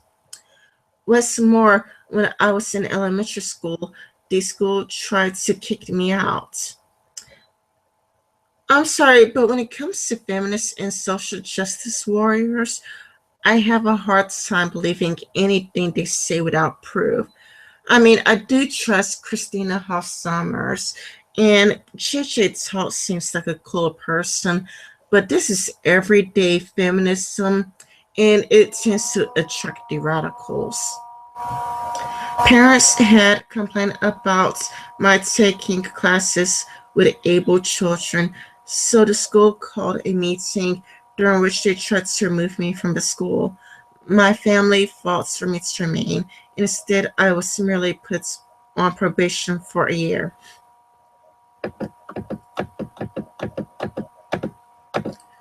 I knew that the school had attempted to kick me out.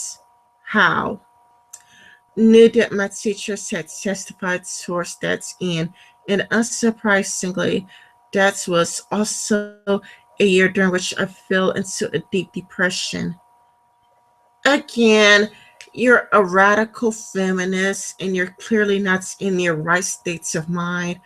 I have a hard time trusting you because, I mean, you're in a website where all the radical feminists go. So, maybe if you were like a moderate like Christina Hoff Sommers, maybe I'll trust you, but I can't.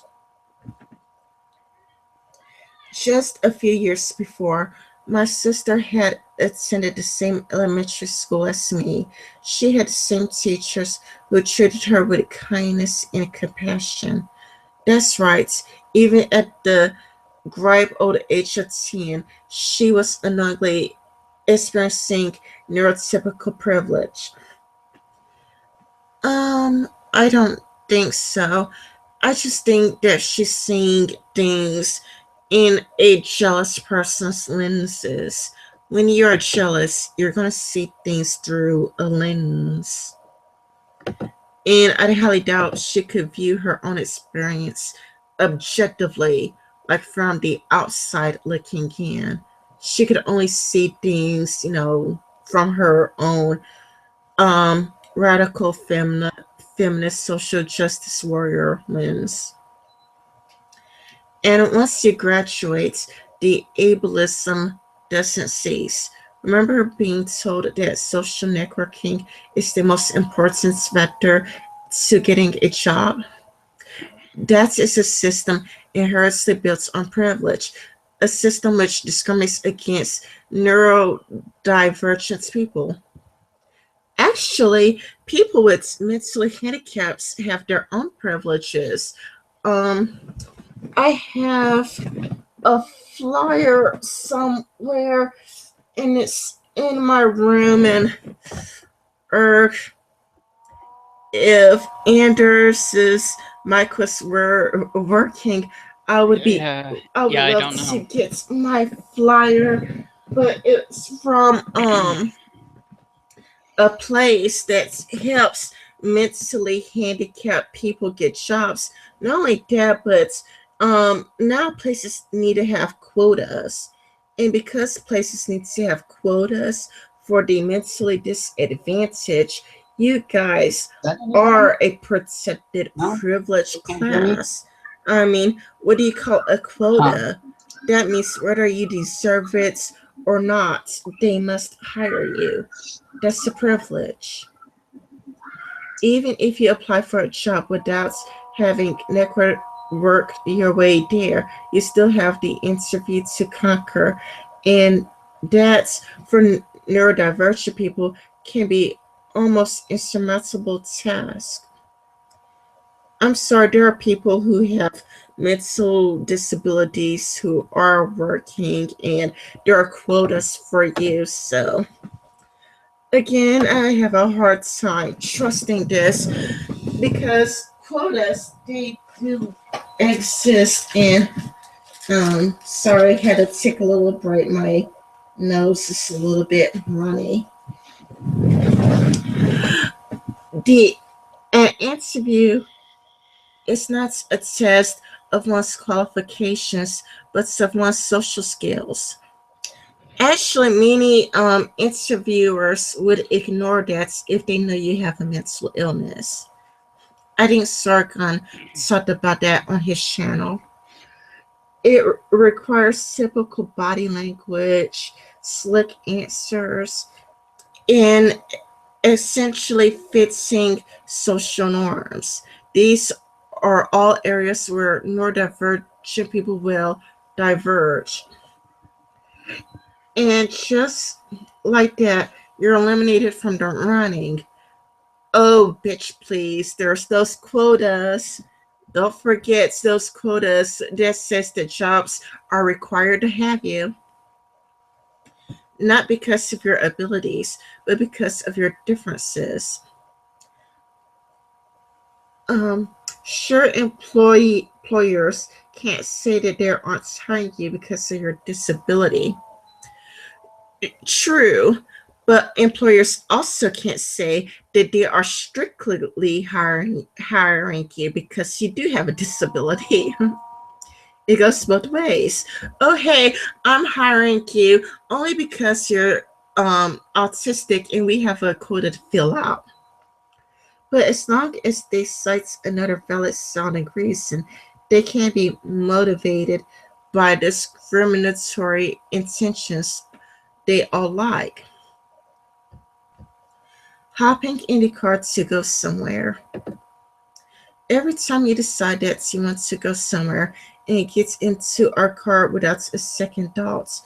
We're exercising neurotypical privilege because for many neurodivergent people, it's not that simple. We may have such a degree. Uh, I lost myself. Uh, we may have such a degree of depression or anxiety that we cannot drive, or we may simply not have our own car, not being able to afford one because of the lack of well-paying work. Actually, there is a guy, I don't know which mental illness he has, but there's this guy who works not far from where I live. He has a mental illness, and he recently got his driver's license. Now, a person must be with him at all times. He cannot drive by himself. He is forbidden to drive all by himself, but he could drive as long as he has a person in the passenger seats with him. We may not be able to focus on and we may not be able to focus enough to drive safely, or might have to battle intrusive thoughts telling us to slam our cars into a tree the whole way there. Then it's a good thing that you don't have your license. And I don't see how it's a privilege, because it's looking out for your safety as well as the safety of those around you. How about taking the bus? Well, if you have a disability, getting to the bus stop can be much more difficult, perhaps even impossible. Buses for the disabled exist for a reason, but not all disabled people qualify for them, and they can also be unreliable. Well, that's because there are different mental illnesses, and some people can pass for normal. Not only that, but with all the amazing medication out there, it should be easy for some people to pass for normal. From my perception, I feel like shouting at people who expect me to be able to drive. I think this person is exaggerating their problems, because if people expect her to be able to drive, you wouldn't expect a crazy person or a mental person to be able to drive. So I do wonder if she is if she's trying to if she's looking for prejudice where they're not there. This is why I say I can't trust this person writing this article. They they seem to see discrimination where it isn't there, because nobody would look at a schizophrenic or a person with a terrible mental illness and be like, oh, I think you could drive. We know that these people can't get their license. So if people expect her to be able to drive, then she is doing good job passing for normal. So I do wonder if this is just all in her head as a radical feminist. I'm sorry, I'm not rich enough to have a chauffeur or be able to teleport, but I'm too anxious to be able to drive. But I should still be able to access things outside of my home. I hate not being able to do the same things as my friends because of that. I would have to beg for rides.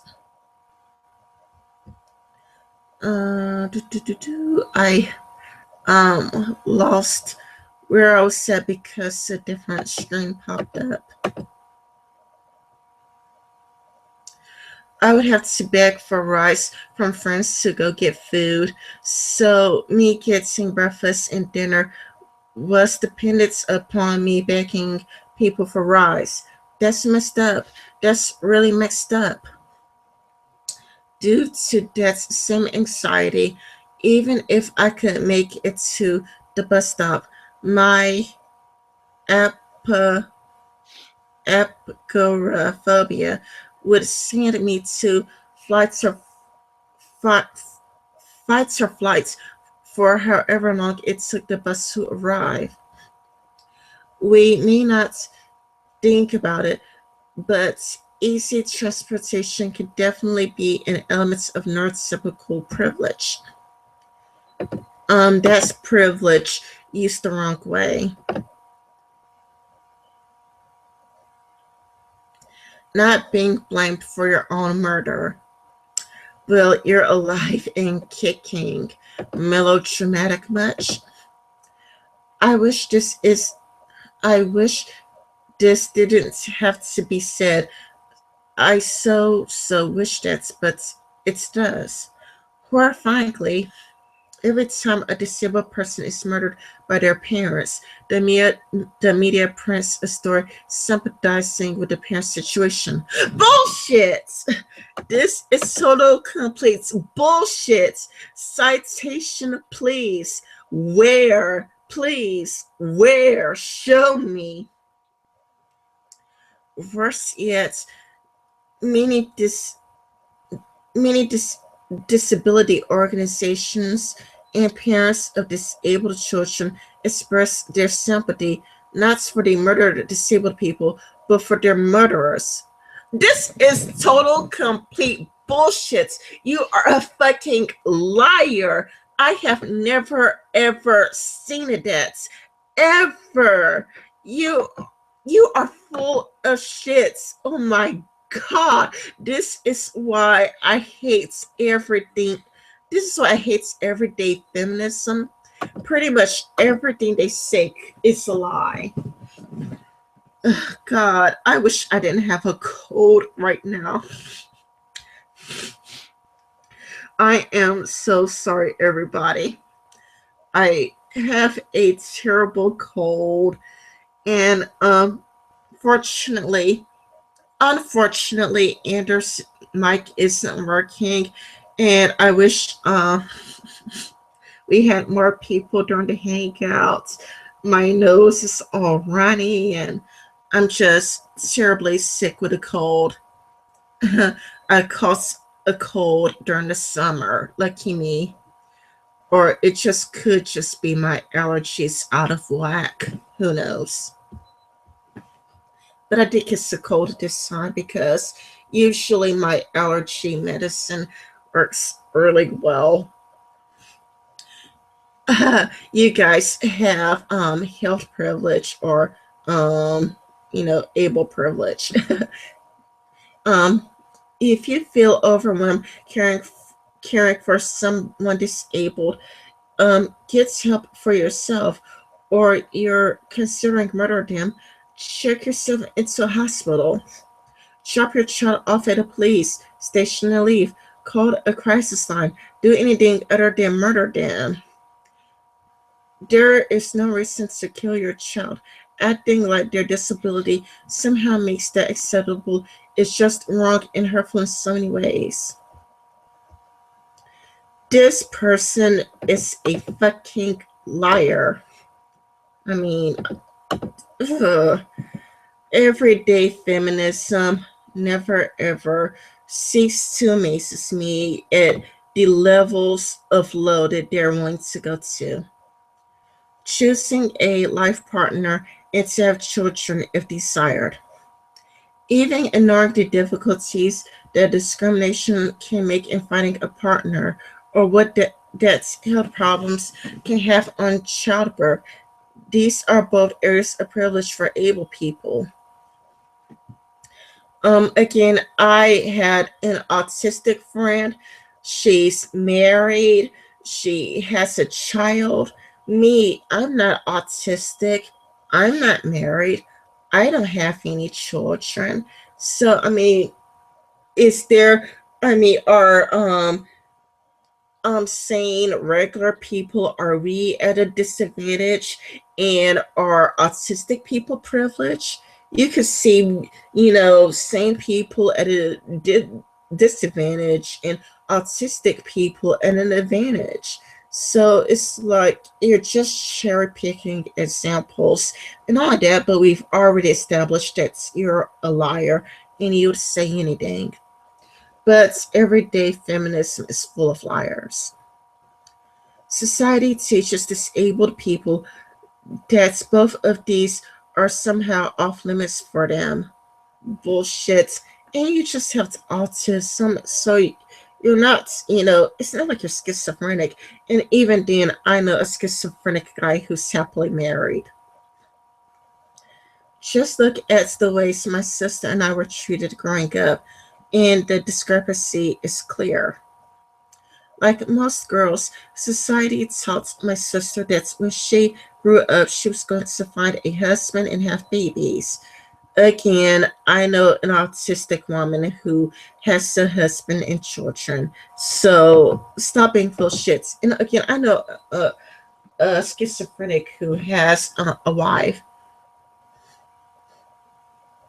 She, as she grew older, people continually asked if she had found a nice young man to settle down with. Whenever Cray played with children, they would remark on what's a good mother should make someday. Yes, this is problematic, but it's typical. There's nothing problematic. It just sounds like you want your sister to be miserable, which makes you a fucking asshole. You deserve to be miserable. If you want your own sister to be miserable just because people think she'll make a good mother someday, then you deserve to be miserable because you're not happy for your own sister. And that is just, you're a petulant child. Go fuck yourself. Yes, it's problematic, but it's typical. My experience was quite the opposite. That's because you're a petulant child. You are a jerk who can't be happy for your sister. You are an asshole. Explicitly and implicitly, I was taught that I was worthy of neither of these. It's probably because of your childish behavior. You are a vile human being. When I expressed having a crush on a boy, people would smile condescendingly and say how cute it was. It felt that they were saying, "Oh, look, thinks she thinks she's people." Is it condescending, or do you view it that way? You're just a liar, and you say anything to get people to pity you. What's more, when I play with children and express how much I wanted to be a mother, I was told through both hints and straight outs that I would be unfit. Probably because of your intense jealousy towards your sister. The only reason cited for this was my disability. Because I'm autistic and disabled people automatically disqual- disqual- disqualified me from motherhood. I was told I would be unfit mother so many times I even began to believe it. I believe it too, but it's because of your intense jealousy towards your sister when you should be happy for her. And even when the disabled person does, if I find their life partner or have a child, society still puts up barriers. Just look at this example of a married disabled couple that had the right to live together. It's a link to everyday feminism articles, so I wouldn't trust it either. See, as settling down with a partner and having children without facing backlashes are examples of neurotypical privilege. And right now, my computer is freezing up on me. Uh, well, I should probably end it here because Anders, oh, it's working now. Never mind. Oh. 7. Being in control of your life. When I was approaching adulthood, I was terrified that our mother would apply for guardianship over me. This would legally rip away all my rights to making choices over my life and would be not impossible for me to reverse. Actually, it could be very beneficial for you. I mean, do you only see the negative? I mean, you only see the negative in certain ways. It could actually be very positive for you. Is my mic still not working? Thankfully, our mother respected my abilities so much to do so, despite pressure from society. But many are not so lucky. I know many autistic people who don't have guardianship. I mean, yeah, I know many autistic people who don't have to rely on guardians. They don't live with their mother. Their mother has no impact with their life. So again, maybe there's different types of autism, or maybe she's lying. What's worse, if our mother had applied for such guardianship, she would have won it. These psychologists who examined me at the time viewed me through a veil of condescending ableism. I don't trust her. I mean, I don't trust this social justice warrior rhetoric. In his report, he said I would never be able to live alone and likely wouldn't be able to make it through college. I went on to do both. Good for you. But even without legally removing a disabled person's rights, you now know the many ways that society denies the rights to a full life to so many neurodivergent people. But I think this is a good thing because it's about your safety and protection and the safety and protection of other people. Like I've heard really sad, terrible stories of a person with AD, ADD, ADHD. Now, of course, there's medication for it. But again, some people refuse to take their medication, and what ends up happening is that they would cause a car wreck. Like there's this guy who has ADD, and he caused multiple car wrecks because he refused to take his medication. So many paths being open to neurotypical or close or made treacherous to the neurodivergence. And yet the able don't see this, at least not until they join the race of neurodivergence themselves. The mere act of exerting control over your life can be an act of rebellion against the carry hierarchical system for disabled people. So every time you drive your car, go on a date, go to work, or even open a door, thank your privilege. Fuck you, bitch. And I think I've made it through the end of the article. Yes, I did. And with a terrible, terrible cold.